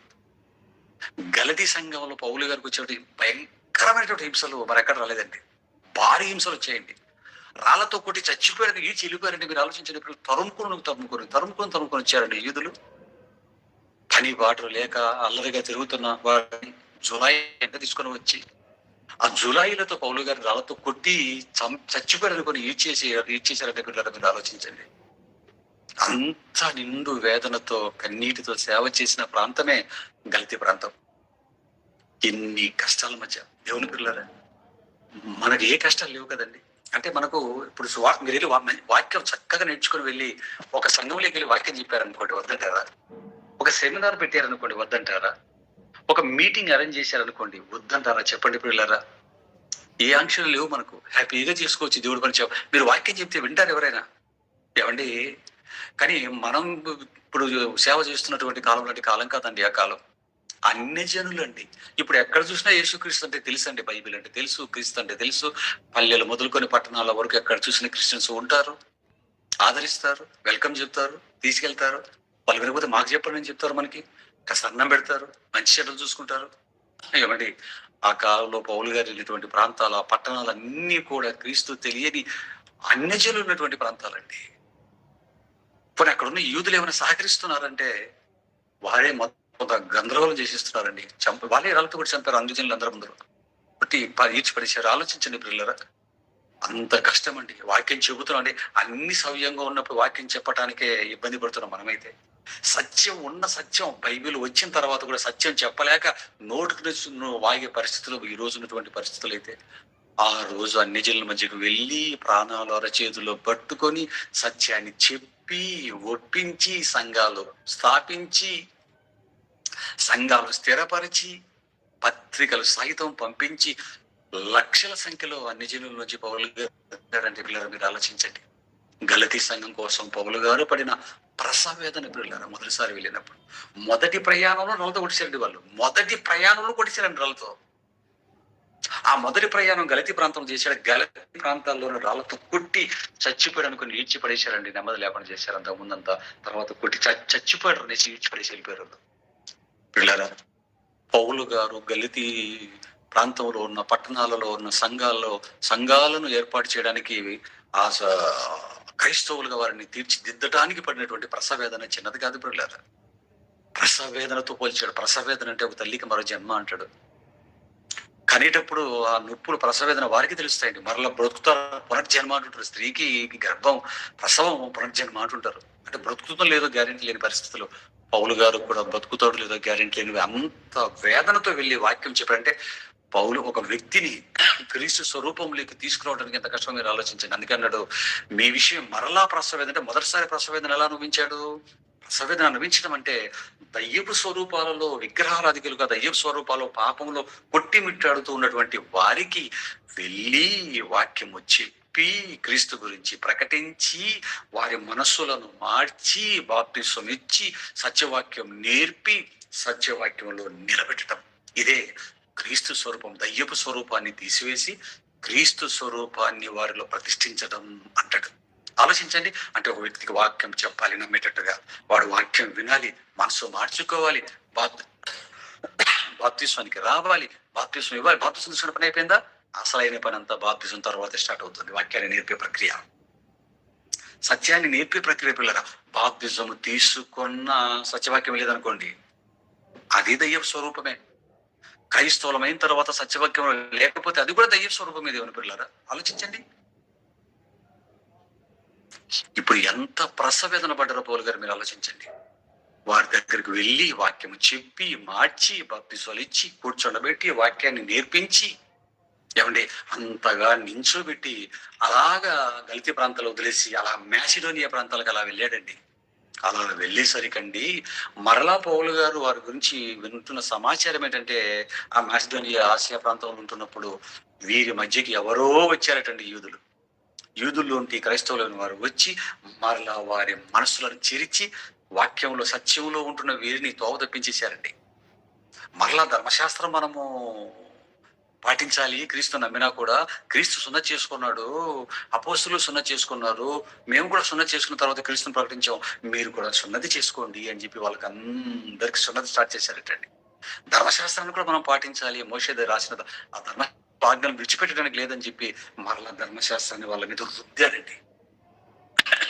పౌలు గారు అపోస్తులేటి 12 మంది కదా అపోస్తులు, ఈయనెవరు, క్రీస్తుని చూసి ఆడ క్రీస్తుని వెంబడించాడు, ఈయనెందుకు అపోస్తులు అవుతారని చెప్పి ఆయనకు సగమే తెలుసు, అంతా తెలియదు పౌలు గారికి, కొంచెమే తెలుసు ఆయనకి అని చెప్పేసరికి వీళ్ళు నమ్మేశారు ఆయన మీద. నమ్మేశారు. అవును, పౌలు మధ్యలో వచ్చాడు కదా, ఏం తెలుసు, కొంచెమే తెలుసు, మొదటి నుంచి వాళ్ళకి అంతా తెలుసు, వాళ్ళ దగ్గర నుంచి మేము వచ్చాం, ఇలా నమ్మించేశారండి. పౌలు గారి మీద లేనిపోవని చెప్పేసి ఆయన చెప్పింది సగమేనని, అసలైంది ఇదేనని చెప్పి వారిలో ఉన్న క్రీస్తు స్వరూపాన్ని అంటే చేశారు వీళ్ళు. సత్యవాక్యాన్ని విడిచిపెట్టి ఏంటి కక్కేసినట్టుగా పాత ధర్మశాస్త్రం, పాత నిబంధన వైపు తిప్పేశారండి మరలా వీళ్ళని. సున్నతి గిన్నె ఇలా తిప్పేసేసరికి పౌలు గారు తెలిసిపోయింది. వెంటనే ఆవేదనతో ఉత్తరం రాస్తూ చెబుతున్న మాట ఏమంటున్నాడు, 14లో, నా పిల్లలారా, క్రీస్తు స్వరూపము మీ యందు ఏర్పడే వరకు, అంటే మొదట మీకు క్రీస్తు స్వరూపం వచ్చింది, మీరేం చేశారు, ఇప్పుడు సత్యవాక్యంలోంచి తొలగిపోయిన క్రీస్తు స్వరూపాన్ని పోగొట్టుకొని మరలా అబద్ధపు బోధ అనే అపవాది స్వరూపాన్ని తెచ్చుకున్న వీరిని మరలా ఏం చేయాలి ఇప్పుడు పౌలు గారు, అదే చెప్తున్నాడు. నా పిల్లలారా, క్రీస్తు స్వరూపము మీ యందు ఏర్పడు వరకు మీ విషయం మరలా నాకు ప్రసవేదన కలుగుతుందంటే మరలా మీకు వాక్యం చెప్పాలి. మొదటిసారి మీకు తెల్లటి హృదయాల మీద రాశాను దేవుడి పరిశుద్ధ వాక్యాన్ని, ఎవడో వచ్చి కలిపి చేర్పేశాడు. ఇప్పుడు ఆ తప్పును చెరిపి మరలా సత్యాన్ని రాయాలి. అప్పుడు గాని మీ ఎందుకు క్రీస్తు స్వరూపం ఏర్పడదు నాయన. ఇదంతా చేయాలంటే మరలా నాకేం కలుగుతున్నది, ప్రసవేదన కలుగుతున్నది అన్నాడు. చూడండి, అంటూ మిమ్మల్ని గురించి ఎటు తోసక ఉన్నాను, నేను ఇప్పుడు మీ మధ్యకి వచ్చి మరి ఒక విధముగా మీతో మాట్లాడగలుగుతున్నాను, వెంటనే రావాలనుకుంటున్నాను మీ మధ్యకి. ఎందుకంటే 21 వచ్చిన, ధర్మశాస్త్రమునకు లోబడి గోరు వాళ్ళ మీరు ధర్మశాస్త్రం వింటలేదా నాతో చెప్పుడు అంటే, మరలా మీరు క్రీస్తుని వదిలిపెట్టేసి కొత్త నిబంధనలు వదిలిపెట్టేసి పాత నిబంధనలకి ధర్మశాస్త్రానికి వెళ్ళిపోయారా, ఎందుకర్రా మీరు ఇలా చేశారనేసి మరలా పౌలు గారు ఇక్కడ మాట్లాడడం మనం చూడగలం. అంటే పిల్లరా, వాక్య ప్రకారం బ్రతుకుతూ పాపము చేయకుండా వాక్య ప్రకారం ఉంటూ దేవుడి పనిలో ఉంటూ వాక్యంలో నిలబడి మనం ఉన్నాం అనుకోండి, క్రీస్తు స్వరూపము మనలో ఉంది అని అర్థం. పరిశుద్ధులుగా పాపము చేయకుండా పరిశుద్ధులుగా ఉంటూ దేవుడి వాక్యాన్ని నేర్చుకుంటూ దేవుడి పనిలో ఉన్నాం అనుకోండి, మనం పరిశుద్ధులం, క్రీస్తు స్వరూపంలో ఉన్నాము అని. ఇదే దేవుడి క్యారెక్టర్, ఇదే క్రీస్తు, అంటే ఇదే దేవుడి స్వరూపం. దేవుని స్వరూపమే క్రీస్తు స్వరూపం, క్రీస్తు స్వరూపమే మన స్వరూపం అవుతుంది. ఆలోచించండి దేవుని బిడ్డలారా. ఇలా కాకుండా దీన్ని తప్పించి మనం పక్కకి వెళ్ళామనుకోండి, దీన్ని తప్పించి వాక్యాన్ని బీట్అవుట్ చేసి మనం వెళ్ళామనుకోండి, ఏమవుతుంది, క్రీస్తు స్వరూపం వెళ్ళిపోతుంది బిడ్డలారా. అంటే నమ్మిన తర్వాత, సత్యాన్ని నేర్చుకున్న తర్వాత కూడా దుర్బోధులకు వెళ్ళిపోయామంటే వెళ్ళిపోతాం. అంటే దేవుని స్వరూపము అంటే, క్రీస్తు స్వరూపం అంటే మనకి ఏమని అర్థమవుతుందంటే ఆయన క్యారెక్టర్ అని అర్థమవుతుంది. చూడండి పిల్లరా, పరిశుద్ధత అని అర్థమవుతుంది. చూడండి పిల్లరా, అందుకేనండి భూమి మీద ఉంటున్నప్పుడు యేసుక్రీస్తు వారు వాక్యం చెప్తూ, ఇక అంత వాక్యం అంతా వారికి అపొస్తలులకు చెప్పిన తర్వాత వెళ్ళిపోతున్నాడు. ఇక మేడగదిలో యోహాను సువార్త 13 నుంచి 17 వరకు మేడగదిలో వాళ్ళకు చివరి మాటలు కానీ చెప్పి ఇక శిలువలకు వెళ్ళిపోతాడు. నాకు పట్టుకుంటారు ఆ రోజు నైట్. ఇంకా లాస్ట్ ఆఫర్ అయిపోయిన తర్వాత వెళ్ళిపోతాడు, ప్రభాత భోజనం అయిపోయినా వెళ్ళిపోతాడండి, గెస్సేమన తోటికి వెళ్ళిపోతాడు, అరెస్ట్ అయిపోతాడు.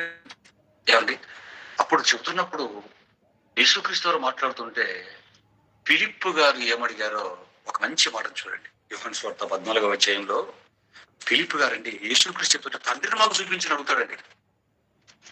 తండ్రిని చూపించి ప్రభువా అని అడుగుతాడు.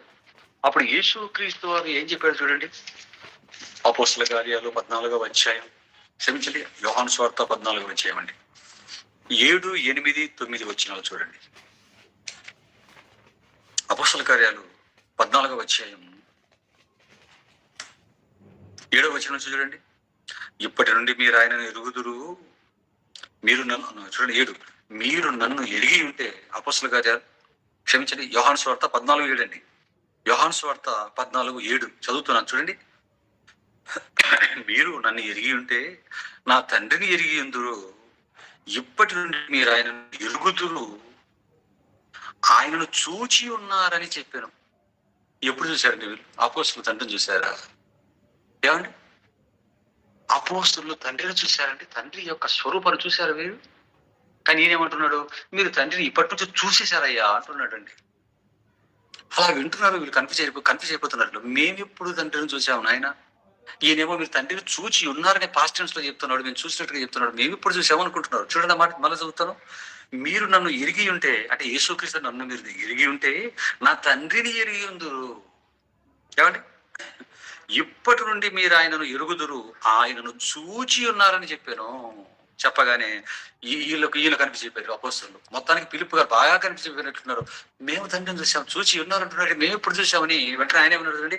అప్పుడు ఫిలిప్పు, ప్రభువా తండ్రిని మాకు కనపరచము, మాకు అంతే చాలునని ఆయనతో చెప్పగా, ఆయన ఒకటి చెప్తున్నాడు, మీరు చూసి ఉన్నారు అంటున్నట్టు, మీరు నన్ను ఎరిగితే తండ్రిని ఎరిగినట్లే, నన్ను చూస్తే తండ్రిని చూసినట్లే ఆయన చెప్తున్నాడు. ఏమనుకుంటున్నాడు, మమ్మల్ని తండ్రి చూసినట్టు మేము ఎప్పుడు చూసామని చెప్పేసి చూపిస్తాడేమో అని. ప్రభువా తండ్రిని మాకు కనపరచు, మాకు అంతే చాలు ఎంతో చెప్పగా, అప్పుడు యేసుక్రీస్తు ఏం చెప్పారు, యేసు ఫిలిప్పు, నేను ఇంతకాలం మీ యొద్ద ఉంటున్నాను, నువ్వు నన్ను ఎరగవా?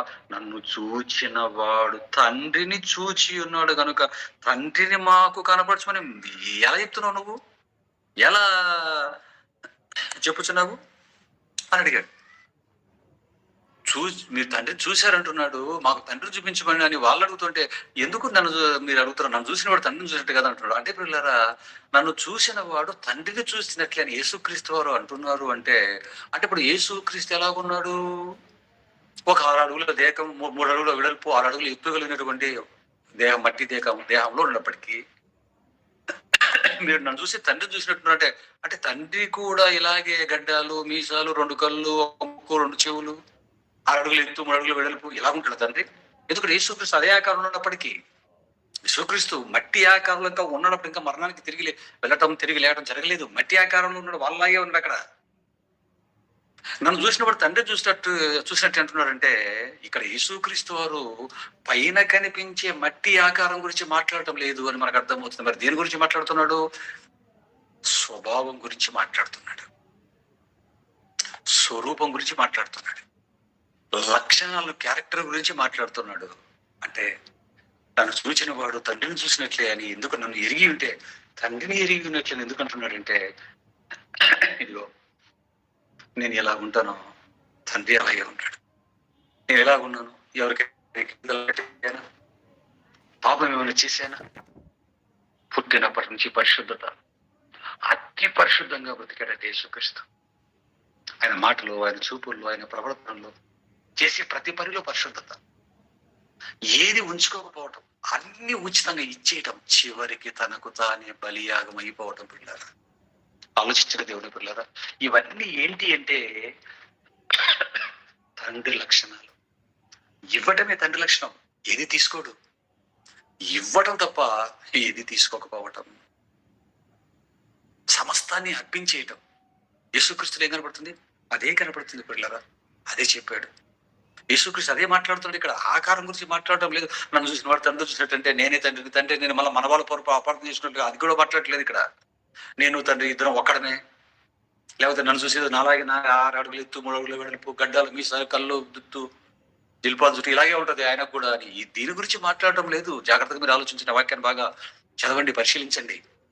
లక్షణాల గురించి చెబుతున్నాడు, క్యారెక్టర్ గురించి చెప్తున్నాడు. ఒకటి పరిశుద్ధంగా ఉండటం, నిస్వార్థంగా పని చేయటం, బలైపోవటం, లోకం గురించి అర్పణ బలిగా అయిపోవటం, అదే చెబుతున్నాడు. అందుకే కింది చదవగానే కింది చదివితే పదవక్షణం ఏమన్నా, తండ్రి ఎందు నేనును నా ఎందు తండ్రి ఉన్నామని నేను నమ్ముటలేదా? నేను మీతో చెప్పుచున్న మాటలు నా అంతటి నేనే చెప్పుటలేదు, తండ్రి నా ఎందు నివసించుచు తన క్రియలు చేయుచున్నాడు.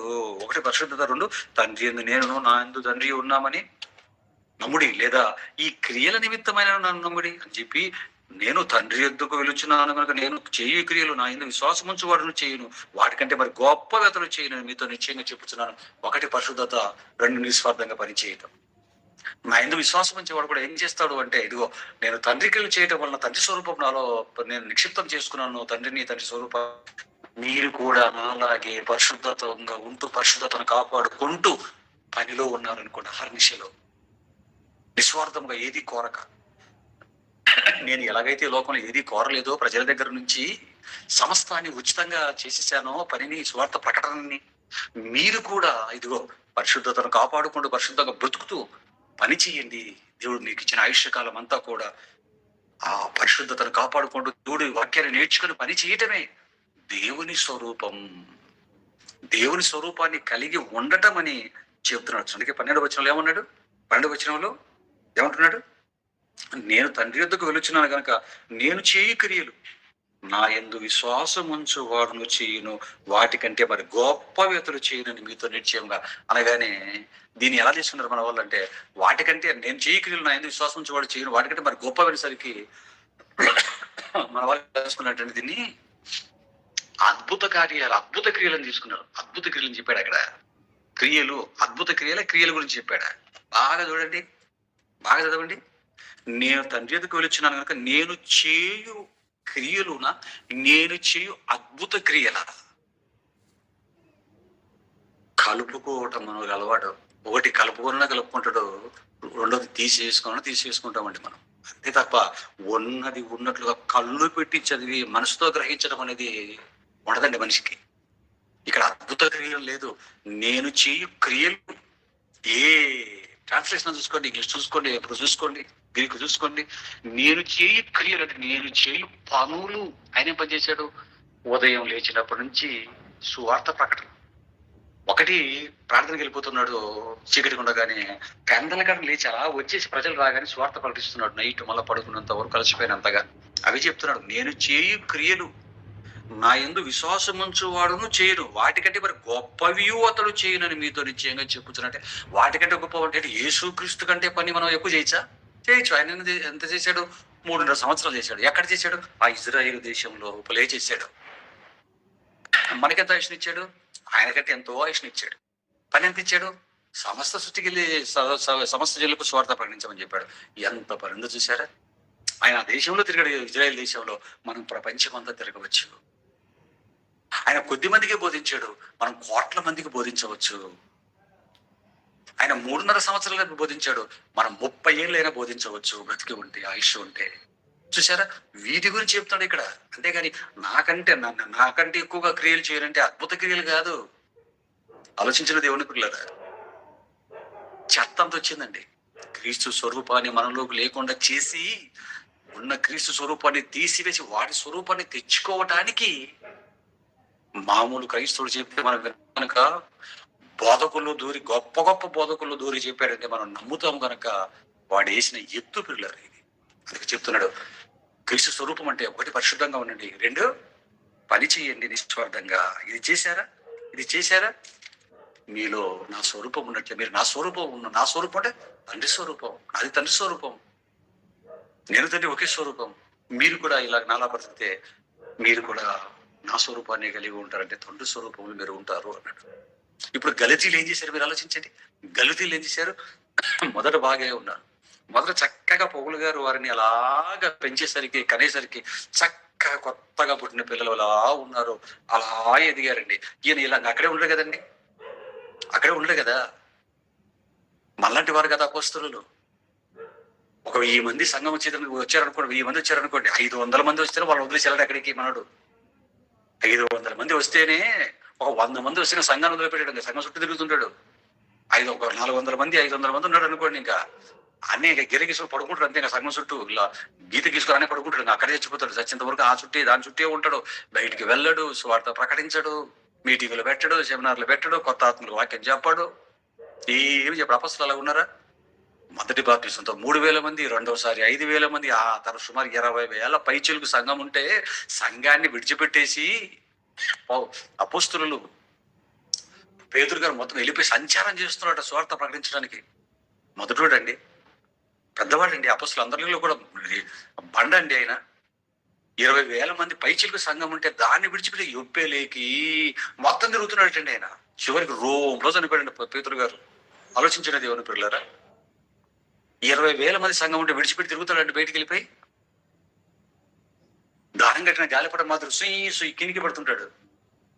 నీళ్ళు పైకి తిరిగితే కిందికి పడినట్టుగా, బెల్లం చుట్టూ చీమలు తిరిగినట్టుగా అక్కడే నివాసం ఏర్పరచుకొని సత్యంత వరకు అతని భార్య, అతని పిల్లలు, అతని మనవరాళ్ళు అక్కడే బతికి చేస్తారు తప్ప ప్రపంచాన్ని స్వార్థ పడించడానికి వెళ్తాడా? మరి వాళ్ళు వెళ్ళిపోతే, సంఘాన్ని ఏర్పాటు చేసిన వాడు వెళ్ళిపోతే వీళ్ళ పరిస్థితి ఏంటంటారా? మనకున్నంత జనరల్ నాలెడ్జ్ వాళ్ళకి లేదా? పాపం అపోస్తులకు లేదా మనకున్నంత జీకే జనరల్ నాలెడ్జ్? బైబిల్ బాగా చదివితే అక్కడ వచ్చిన వాళ్ళు రెడీ చేశారు. రెడీ చేసి ఆయన ఇదిగో సంఘం బాగా ఎదిగింది, మీరు బాగా నేర్చుకున్నారు, వీళ్ళకి వాక్యం చెబుతుండండి, మేమేం చేయాలి? అంతటా సాక్షి బోధిగంత వాళ్ళకు సాక్షులే ఉన్నామని చెప్పాడు కాబట్టి బోధిగంతాలకు మేము వెళ్ళాలి. మరి తర్వాత మీరేం చేయాలి? మీరు వాక్యం, ఇంకా మిగతా వాళ్ళు ఉన్నారు కదా, వాళ్ళని బాగా మీలా తయారు చేసి సంఘాన్ని వాళ్ళకి అప్పగించి మీరు ప్రపంచానికి వెళ్ళండి నాయన. ఇదండి సిస్టమ్, బైబిల్లో ఉన్నటువంటి సిస్టమ్. దేవుని పిల్లలారా, వీళ్ళు ఏం చేశారంటే గలతీయులు చక్కగా వచ్చారు సగం వరకు. పౌలు గారు అక్కడే ఉంటారు కదండి. ఎన్ని వేల మంది క్రైస్తవులుగా మారుతున్నా, అటు గలతీ ప్రాంతం కానీ, ఇటు మాసిదోనియా ప్రాంతం కానీ, అటు గ్రీకు ప్రాంతం కానివ్వండి, ఇటు ఆసియా పరిస్థితులు కానివ్వండి, ఎక్కడికి వెళ్ళినా ఎన్ని వేల లక్షల మంది వచ్చినా సరే వేల మందిని కూర్చోబెట్టి వారికి కాపర్లను ఏర్పాటు చేసి వారి సన్నిధిలో పెట్టి ఈయన మాత్రం స్వార్థ ప్రకటిస్తూనే వెళ్ళిపోయాడండి. మరలా ఒక రౌండ్ వేసుకుంటూ వెళ్ళిపోతాడండి. వచ్చి వాళ్ళందరినీ కూడా హెచ్చరించుకుంటూ వెళ్ళిపోతాడండి. ఇదండి ఒక సువార్థికుడు చేయవలసిన పని ప్రియులారా. సువార్థికుడు చేయవలసిన పని ప్రియులారా. ఒక 10, 20 మందినో 50 మందినో 100 మందిని పెట్టుకుని సత్యంత వరకు ముసిలైపోయి, మోకాళ్ళు అరిగిపోయేంత వరకు, అన్ని తల పడిపోయి ముసిలైపోయేంత వరకు అక్కడే ఉండి అక్కడే చావడం కాదు ప్రియులారా. సేవ అంటే ఎలా ఉంటుందో మీరు ఆలోచించిన. బైబిల్ ఎలాగ గలతీలు ఎలాగ పాడైపోయారు. అటు వెళ్ళేసరికి ఇటు పాడైపోయారు. అందుకే అన్నాడు, మీ విషయమే నాకు పిల్లలారా, మీ విషయమే మరలా నాకు ప్రసవ వేదన. అంటే పాడైన వాడిని మరలా లైన్లోకి తెచ్చాడు అనుకోండి వాక్యంలోకి, అప్పుడు మరలా వారి ఎందుకు క్రీస్తు మరలా దయ్యం స్వరూపం వెళ్ళిపోయి క్రీస్తు స్వరూపం వస్తుంది. పిల్లలారా అదే చెప్పాడు. క్రీస్తు స్వరూపం అంటే క్యారెక్టర్ చెప్పాడు. ఎంత ఆసక్తి కలిగిన సేవకులు అంటే మొదటి శతాబ్దంలో ఉన్న అపోస్తులు అండి. ఎంత భారం కలిగిన సేవకులు అంటే, ఎంత బాధ్యత కలిగిన సేవకులు అంటే, కొలసీ పత్రిక 1:28 మార్చేస్తాడు పౌలు గారు. అపోస్తుల యొక్క సేవా జీవితపు సేవా తత్పరత, వారి మనసులో ఉన్నటువంటి వాళ్ళ ఇంటెన్షన్ ఏంటో అక్కడ చెప్తాడు చూడండి పిల్లలు. ఎటువంటి ఇంటెన్షన్ తో బతికారు వాళ్ళు. కొలసీలు రాసిన పత్రిక 1:28 చూడండి. కొలసీలు రాసిన పత్రిక 1:28 పౌలు గారి ఇంటెన్షన్ చెప్తున్నాడు. ప్రతి మనుష్యుని క్రీస్తునందు సంపూర్ణునిగా చేసి ఆయన ఎదుట నిలువబెట్టవలెనని. చూసారండి, ప్రతి మనుష్యుని క్రీస్తునందు సంపూర్ణంగా చేసి అంటే కంప్లీట్ గా క్రీస్తు స్వరూపంలోకి తీసుకొని వచ్చి ఆయన ఎదుట నిలువబెట్టవలెనని. ఎవరి ఎదుట నిలబెట్టాలి? ఏమండి? తండ్రి ఎదుట నిలబెట్టాలని. అందుకే కింద చూడండి, నిలవబెట్టవాలని సమస్త విధములైన జ్ఞానంతో మేము ప్రతి మనుషునికి బుద్ధి చెప్పుచు, ప్రతి మనుషునికి బోధించుచు ఆయనను ప్రకటించుచున్నాము. అందు నిమిత్తము నాలో బలముగా కార్యసిద్ధి కలగజేయి ఆయన క్రియాశక్తిని బట్టి నేను పోరాడుచు ప్రయాసపడుచున్నాను. చూసారా, ఇప్పుడు ప్రతి మనుషుని సంపూర్ణంగా చేసి ఎవరి ఎదుట నిలబెట్టాలట? దేవుని ఎదుట. ఎందుకు? దేవుడు ఒక కోరిక, దేవుడు ఒక ఆలోచన, దేవుడు ఒక సంకల్పం. ఏంటది?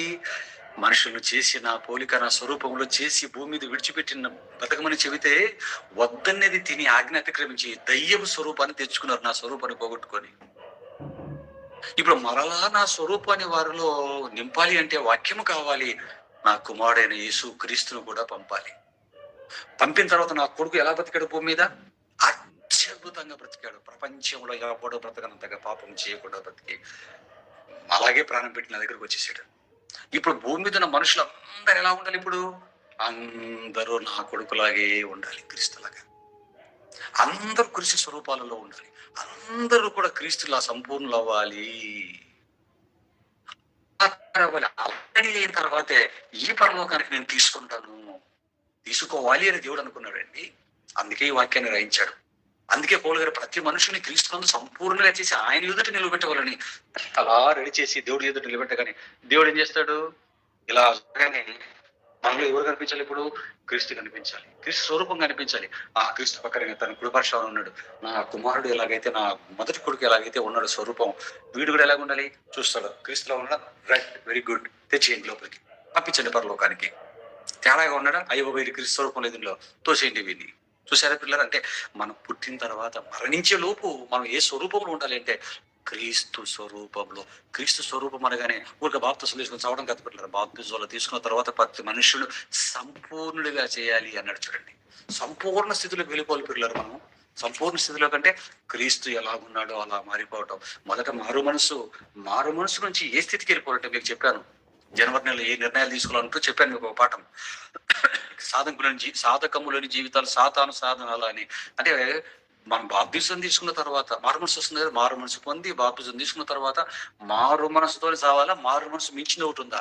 మారు మనసును మించింది ఒకటి ఉంది. అదేంటంటే రూపాంతరపు స్థితి. మారు మనసు పొంది రూపాంతరం చెందుదాము అంటాడు. రూపాంతర స్థితి అంటే మరలా పాపము చేయని స్థితి. మారు మనసు ఉందా? మారు మనసు అంటే నువ్వు మళ్ళీ తప్పు చేసి మళ్ళీ దేవునికి క్షమాపణకి మరలా జాగ్రత్త పోతున్నావు అంటే ఇంకా నువ్వు మారు మనసులోనే ఉన్నావు అని. చేసిన తప్పు క్షమించు తండ్రి అని చెప్పి మరలా చేయకుండా ఉన్నావంటే ఇంకా అసలు తప్పే చేయని స్థితిలో నువ్వు ఉన్నావు, పాపమే చేయ, అసలు ఏ లోపం లేనటువంటి స్థితిలో నువ్వు వెళ్ళిపోయావు అంటే అది నువ్వు రూపాంతర స్థితిలోకి వెళ్ళిపోయావు అని. గొంగలి పురుగు సీతాకోశలుగా మారుతుంది, సీతాకోశలుగా మళ్ళీ గొంగలి పురుగుగా మారదు. చింత విత్తనం చింత చెట్టు అవుతుంది, చింత చెట్టు మళ్ళా విత్తనంలోకి రిటర్న్ రాదు. అలాగే మారు మనసు పొందిన మనం రూపాంతర స్థితిలోకి వెళ్ళిపోతే, క్రీస్తులో మారిపోతే మరలా మనం వెనక్కి రాలేం, పాపం చేయలేం. అదే రూపాంతరపు స్థితి, క్రీస్తు లాంటి స్థితి పిల్లరా. ఆ స్థితికి అందుకే అంటున్న పౌలు గారు ఇక్కడ ప్రతి మనుషుని సంపూర్ణునిగా చేసి, ప్రతి మనుషుని క్రీస్తునందు సంపూర్ణునిగా చేసి ఆయన ఎదుట నిలువబెట్టవాలి. ఎవరి ఎదుట? దేవుని ఎదుట నిలబెట్టాలి. జాగ్రత్తగా వాక్యం చెప్తున్నాడు. ఇదో గలతీ సంఘం తీసుకెళ్తున్నాడు ఒక్కొక్కరిని. ఇదో ప్రభువా తండ్రి అని వెరీ గుడ్, క్రీస్తులో ఉన్నాడు, ఇతను క్రీస్తులో ఉన్నాడు, ఈమె క్రీస్తులో ఉంది, అతను క్రీస్తులో ఉన్నాడు, వీళ్ళు క్రీస్తులో ఉన్నారు, రైట్ అనగానే అమ్మయ్య ఎంతమంది క్రీస్తుల సంపూర్ణులైతే అంత ఫలం పౌలు గారికి, అంత ఫలం దేవుని సేవకుడికి. ఆలోచించండి పిల్లలు. ఈ ఆలోచనలతో ఈరోజు నిజంగా సేవకులు ఉంటున్నారంటారా? వచ్చిన ప్రతి మనిషిని చూసి ఈవెన్ని క్రీస్తులా చేయాలి, సంపూర్ణులుగా చేయాలి, ఇతన్ని సంపూర్ణులుగా చేయాలి, వీరి పిల్లల్ని సంపూర్ణులుగా చేయాలి, సంఘానికి వస్తున్న వాళ్ళందరినీ క్రీస్తులా చేయాలి. క్రీస్తులా చేయడం అంటే ఒకటి పాపం చేయకుండా ఉంటూ పని వారినిగా చేయటం. క్రీస్తులు ఏం కనబడుతుంది మనకు? ఒకటి పరిశుద్ధత, రెండు పని. తండ్రిలో ఏం కనబడుతుంది మనకు? ఒకటి పరిశుద్ధత, రెండు పని. తండ్రిలో మూర్తుల పరిశుద్ధత పని, క్రీస్తులో పరిశుద్ధత పని, పరిశుద్ధాత్ముడిలో పరిశుద్ధత పని, పరిశుద్ధులందరిలో అపోస్తులలో పరిశుద్ధత పని, పరిశుద్ధుల్లో పరిశుద్ధత పని. క్రైస్తవుడు అనగానే ఒకటి పరిశుద్ధత, రెండు పని. ఒకటి పరిశుద్ధత, రెండు ఒళ్ళు దాచుకోకుండా పని చేయటం, గుప్పిలు విప్పటమా లేకపోతే వెళ్ళి స్వార్థ ప్రకటన చేయటమా? క్రైస్తవుడు అయ్యావు, బాప్తిసం తీసుకున్నావా? ఒకటి వెళ్ళేవాడిగానైనా ఉండు, రెండు పంపేవాడిగానైనా ఉండు. వెళ్ళేవాడిగా ఉన్నావా? నీ ధనాన్ని ఖర్చు పెడుతూ వెళ్ళేవాడిగా ఉన్నావా? నువ్వు బిడ్డలు డబల్ బహుమానం. లేదండి నేను వెళ్ళలేదండి పంపేవాడిగా ఉన్నావా?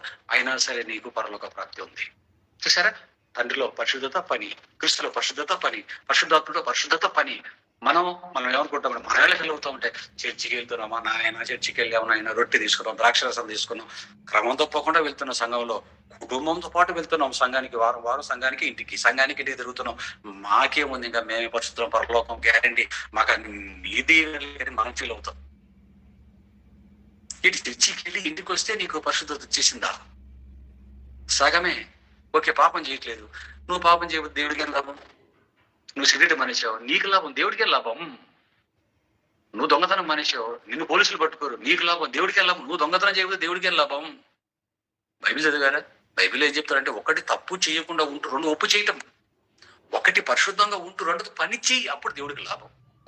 సత్యవంతుడు అంటే ఎవరండి? నేను అబద్ధమే ఆడనండి. అబద్ధం ఆడను కూడా సత్యవంతుడు. అబద్ధం ఆడకుండా ఉంటూ సత్యం చెప్పేవాడు సత్యవంతుడు అవుతాడు. యేసుక్రీస్తు సత్యవంతుని అన్నాడు వీళ్ళతో మాట్లాడుతూ. ఆయనలో ఏం కనబడుతుంది? ఒకటి అసత్యం చెప్పడు, రెండు సత్యం చెప్తాడు. దేవుని పిల్లలారా, తండ్రి టు పరిశుద్ధాత్మలు క్రైస్తవులు అపోస్తుల వరకు కనబడుతుంది ఏదంటే వాళ్ళ జీవితాల్లో. ఒకటి పరిశుద్ధత, రెండు పని. పని లేకుండా కేవలం పరిశుద్ధత అంటావా? పోతావు. పరిశుద్ధత లేకుండా పని మాత్రం చేస్తాంటావు, పోతావు. ఈ రెండు కనపడాలి పిల్లలారా. ఈ రెండు కనపడాలి అంటే సత్యవాక్యాన్ని బాగా చదవాలి, సత్యవాక్యంలో బాగా నేర్చుకోవాలి, బాగా ఎదగాలి. 4 మాటలు నేర్చుకొని 4 పాఠాలు వినేసి ఆ తర్వాత గాలికి వదిలేయడం కాదు జీవితాన్ని. బైబిల్ కాలేజీ లేదు తీసేశారంటే గజ గజ గజ వనకద్దా? అన్నం సరిగ్గా మెతుకు ఎక్కద్దా? నీకేమో వాక్యం సరిగ్గా రాదు, తీసేశారు, నీ ఊర్లో నెమ్మదిగా పడుకుంటున్నావా? 3 పూట్ల తింటున్నావు, నీ కుటుంబంతో హ్యాపీగా బతికి సూపర్గా గుర్రు పెట్టి నిద్రపోతున్నావు అంటే ఎలా? కొన్ని పాటలు తెలుసుకుని సరిపోతుందా? పాఠాలు తెలుసుకుని సరిపోతుంది. పని ఏది? ఇప్పుడు క్రీస్తు సత్యం అనుకో, పొరపాటున సత్యం నిన్ను దేవుడు ఎదుట నిలబెట్టారనుకోండి, అప్పుడు ఏమవుతుంది? చూస్తాడు, ఏం కనబడుతుంది వీళ్ళు? వీడు చర్చికి ఇంటికి తిరిగాడు, మొత్తం ఫ్యామిలీ అంతా అట్టి తిప్పుకున్నాడు, వీడు సర్వనాశనం చేసాడు, వీడు తోసేంట్రా విని అటుంటాడు.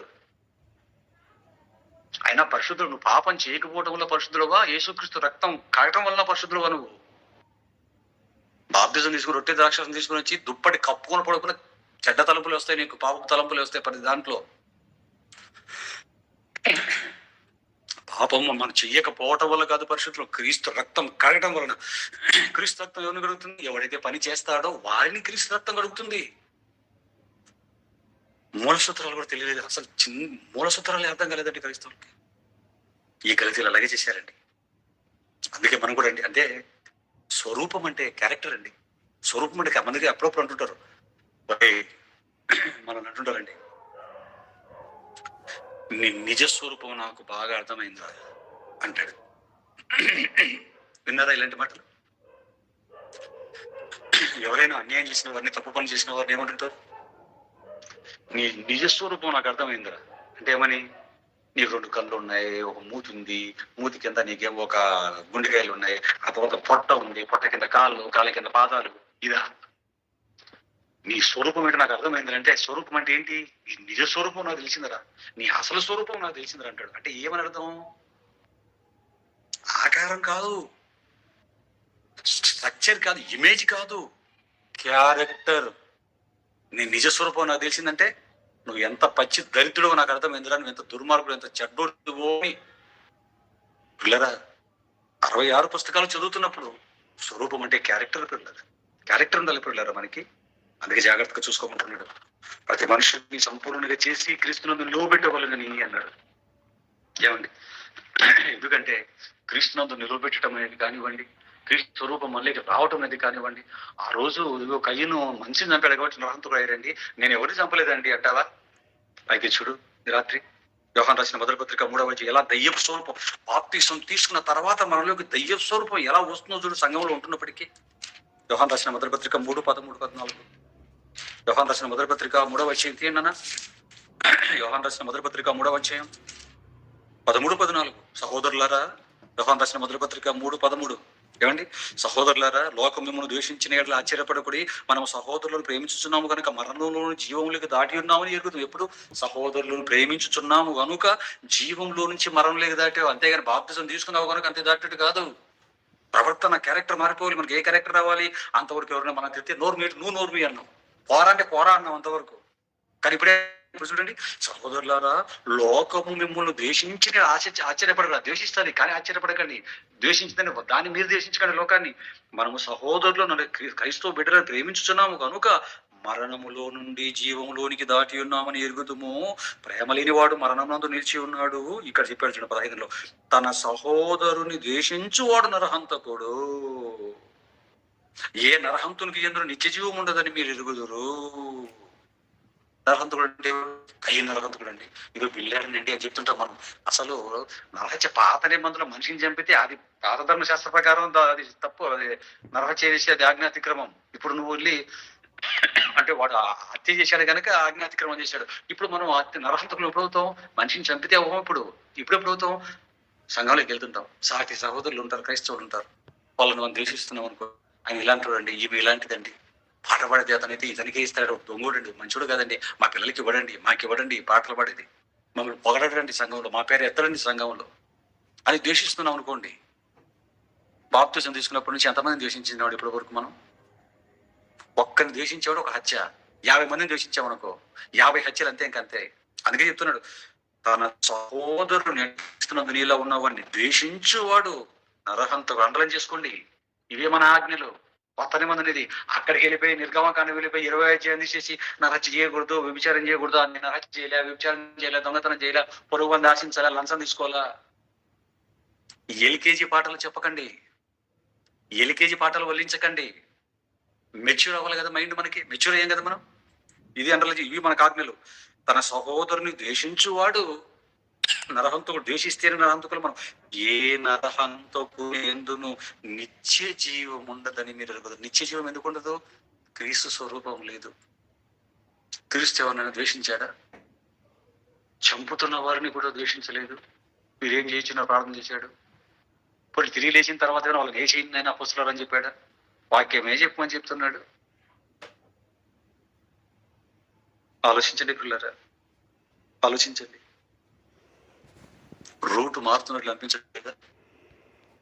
మన రూట్ మారిపోయింది అనిపించట్లేదా మీకు ఈ వాక్యాలు చదివిన తర్వాత? ఆ రోజు గలతీ సంఘానికి మరలా కొత్త నిబంధన తెలిసిన తర్వాత మరలా పాత నిబంధన నెత్తిన పెట్టేసరికి క్రీస్తు స్వరూపంలో పోయిందర్రా అన్నాడు.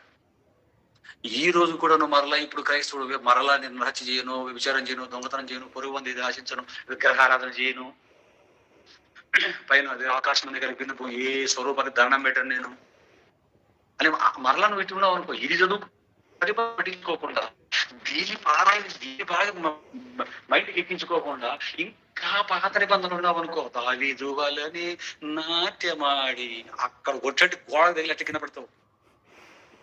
దావీదు వలె నాట్యం అంటే దావీదు వలె నువ్వు ఉండు నాయన, సున్నా చేసుకో, కత్తి పట్టుకో. ఏం మాట్లాడుతున్నావు? కత్తి విషయంలో తీసుకో దావీదు గారిని, లేఖనాల పరిశోధన విషయంలో తీసుకో దావీదు గారిని, మాదత్తి తీసుకొస్తున్న విషయంలో తీసుకో. నాట్యాలు, పెళ్లిళ్ళు చేసుకోవడాలు, ఎగరడాలు, అంటే వీడు ఎక్కడున్నాడు? వీడు ఈ పాట రాసిన ఎవరు రాశాడో కానీ ఇలాంటి పాట ఉందండి. ఎలా తప్పిస్తున్నాడు చూడండి పిల్లరా. క్రీస్తు స్వరూపాన్ని మనలో ఉంటే స్వరూపాన్ని జాగ్రత్తగా మారుస్తాడు పిల్లరా. ఈ పాట నిజంగా ఇది విన్న తర్వాత ఎంత మనం జాగ్రత్తగా ఉండాలి చూడండి. వాక్య విషయంలో ఎంతగా చదవాలో చూడండి బైబిల్ను. పేతురు రాసిన మొదటి పత్రిక 2వ అధ్యాయం ఒక మాట చూడండి. పేతురు రాసిన మొదటి పత్రిక 2వ అధ్యాయం 19. పేతురు రాసిన మొదటి పత్రిక 2:19. మొదటి పత్రిక 2వ అధ్యాయం 19 వచ్చిన చూడన్న చివరిగా దయచేసి. ఎవడైనాను అన్యాయంగా శ్రమ పొందుచు దేవుని గురించిన మనసాక్షి దుఃఖం సహించిన హితము, నీ తప్పు లేకుండా నువ్వు దుఃఖం పడుతున్నావా, హింసపడుతున్నావా, అది హితం అన్నాడు. తప్పిదమునకై దెబ్బలు తిరిగినప్పుడు మీరు సహించిన మీకేం ప్రయోజనం, ఏమి కరం? మేలు చేసి బాధపడినప్పుడు మీరు సహించిన అది దేవునికి హితమగును. మీరు పిలువబడి క్రీస్తు కూడా మీ కొరకు బాధపడి మీరు తన అడుగు జాడల యందు నడుచుకున్నట్లు మీకు మాదిరి నుంచి, అంటే క్రీస్తు అడుగు ఎక్కడ పడితే మన అడుగు, ఆయన అడుగు జాడల్లో మనం నడుచుకోవాలని ఒక మాదిరి పెట్టాడు. దేని చేశాడైనా? ఆయన పాపము చేయలేదు మొదట, ఆయన నోట ఏ కపటము కనబడలేదు, రెండవది దూషింపబడి బదులు దూషింపలేదు, శ్రమపట్టబడి ఆయన బెదిరింపక న్యాయముగా తీర్పు తీర్చి దేవుడికి తను అప్పగించుకున్నాను. మరి నువ్వేం చేయాలంటే తప్పిదములకై దెబ్బలు తిరిగినప్పుడు మీరు సహించిన మీకేమి కనం, మేలు చేసి బాధపడినప్పుడు మీరు సహించిన దేవునికి హితమగును. అంటే మేలు చేసి బాధపడు, స్వార్థ ప్రకటించి తిట్టినా సరే తెచ్చుకుందాం, అపోస్తుల కన్నా అదే కదా జరిగింది. ఎందుకు మీరు పిలువబడుతుంది, అందుకే మీరు వచ్చారు, క్రీస్తు అదే చేశారు. ఆయన ఒకటి పాపం కనపలేదు, రెండు పని చేస్తున్నాడు, ఏం చేసినా ఏమనుకున్నా సైలెంట్ గా ఓడ్చుకున్నాడు. ఎందుకంటే న్యాయముగా తీర్పు తీర్చు దేవునికి అప్పగించుకున్నాడు. వాళ్ళు తిట్టి ఈయన తిట్టాడు అనుకోండి, ఈయన డైరెక్ట్ అయిపోయాడు. ఇంకా దేవుడి పాత్ర ఏముంది అందులో?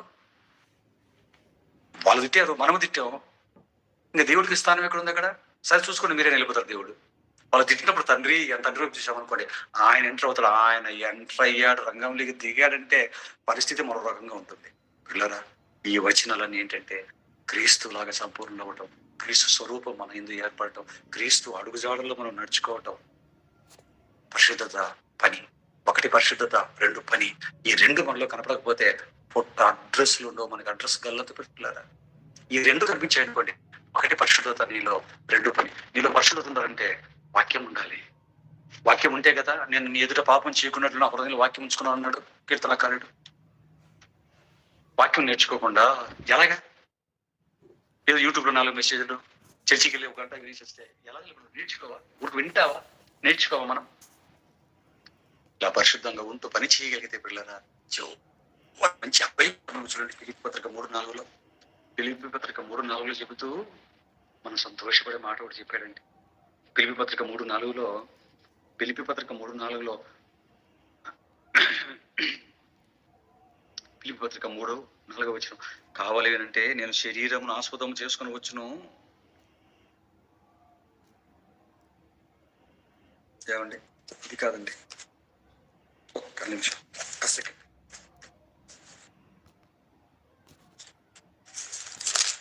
పెద్ద ఇస్తా. ఫిలిప్పీ పత్రిక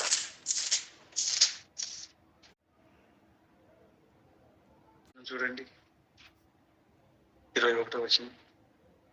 ఫిలిప్పీ పత్రిక 3:21 సమస్తమును తనకు లోపరచుకున్న జాలిన శక్తిని బట్టి ఆయన మన దీన శరీరమును తన మహిమ గల శరీరమునకు సమరూపము గలదానిగా మార్చడం లేదు పిల్లలు. ఇలా మనం నిలబడగలిగితే మరి మనకి ఎటువంటి స్వరూపం వస్తుందంటే క్రీస్తు ఏ స్వరూపం, ఏ శరీరాన్ని అయితే అక్షయ శరీరాన్ని ధరించుకున్నాడు అదే సమానమైన అక్షయ శరీరాన్ని సొంతమవుతుంది అన్నాడు. పిల్లరా, ఇలా బతకగలిగితే కదండి. ఇలా కాకుండా ఒకవేళ దీనికి వ్యతిరేకంగా బ్రతికామో, పాత నిబంధనలో ఒక మాట చెప్పాడు చూడండి, 49:14 చూడండి. 49:14 చివరి వచ్చిన ఒక వచ్చిన చెప్తున్నా. 9:14 కీర్తన 49:14. ఎందుకంటే ఈ రెఫరెన్స్ పడకపోతే ఈ పాఠానికి అన్నం ఉండదండి. కీర్తన 49:14 చూడండి. 49:14 వారు పాతాళంలో మందగా కూర్చోబెడతారు, మరణం వారికి కాపరి అయ్యుండును, ఉదయమున యథార్థవంతులు వారిని నిలుదురు. ఆ తర్వాత మనం చూడండి, ఇక వారి స్వరూపములు నీ ఆత్మ నివాసము లేనివై పాతాళములో క్షయమైపోవును. క్రీస్తు స్వరూపం నీలో లేదా? అప్పుడు నీ స్వరూపం దయ్యపు స్వరూపం. నీ స్వరూపం దయ్య స్వరూపం అవుతుంది. అందుకే వారి స్వరూపం దేవుడి కోసం బ్రతకని వారి పాతాళ గుండానికి వెళ్ళి వారి స్వరూపములు నివాసము లేనివై పాతాళమందు క్షయమైపోవును. దేవుడి నుంచి వచ్చిన ఆత్మలమైన మనం నివాస స్థలాలు లేక, అది దేవుడు నమ్మిన వాళ్ళకి అక్షయ శరీరం అనే ఒక నివాసం ఉంది. కొరింథీయుల 2వ పత్రిక 5వ అధ్యాయంలో మనకు అక్కడ కనబడుతుంది. అక్షయ శరీరం అనేటువంటి ఒక అద్భుతమైన శరీరాన్ని క్రీస్తుకి ఇచ్చినట్లుగా ఇచ్చి పరలోకం తీసుకెళ్ళి దేవుడి కోసం బ్రతకకుండా ఆయన స్వరూపాన్ని పోగొట్టుకున్నాం అనుకోండి, క్రీస్తు స్వరూపం లేకుండా బ్రతికామనుకోండి పిల్లలు, అటువంటి వారి స్వరూపములు ఏమండి పాతాళమందు దిగంబరులై పాతాళమందు లయమైపోవును, క్షయమైపోవును అన్నాడు. చూడండి, ఏది కావాలో మీరు ఆలోచించుకోండి పిల్లలు, ఏది కావాలో మీరు ఆలోచించుకోండి. లోకం క్రీస్తు స్వరూపం మీద తెలియక స్వరూపం అనగానే ఆకారాలు ఇవ్వడం మొదలుపెట్టింది. క్రైస్తవులకు దేవుని స్వరూపం ఆకారం ఏంటంటే తెలియక మట్టి దేహాలాగే క్రీస్తు దేవుడు ఉంటాడు అనుకున్నారు.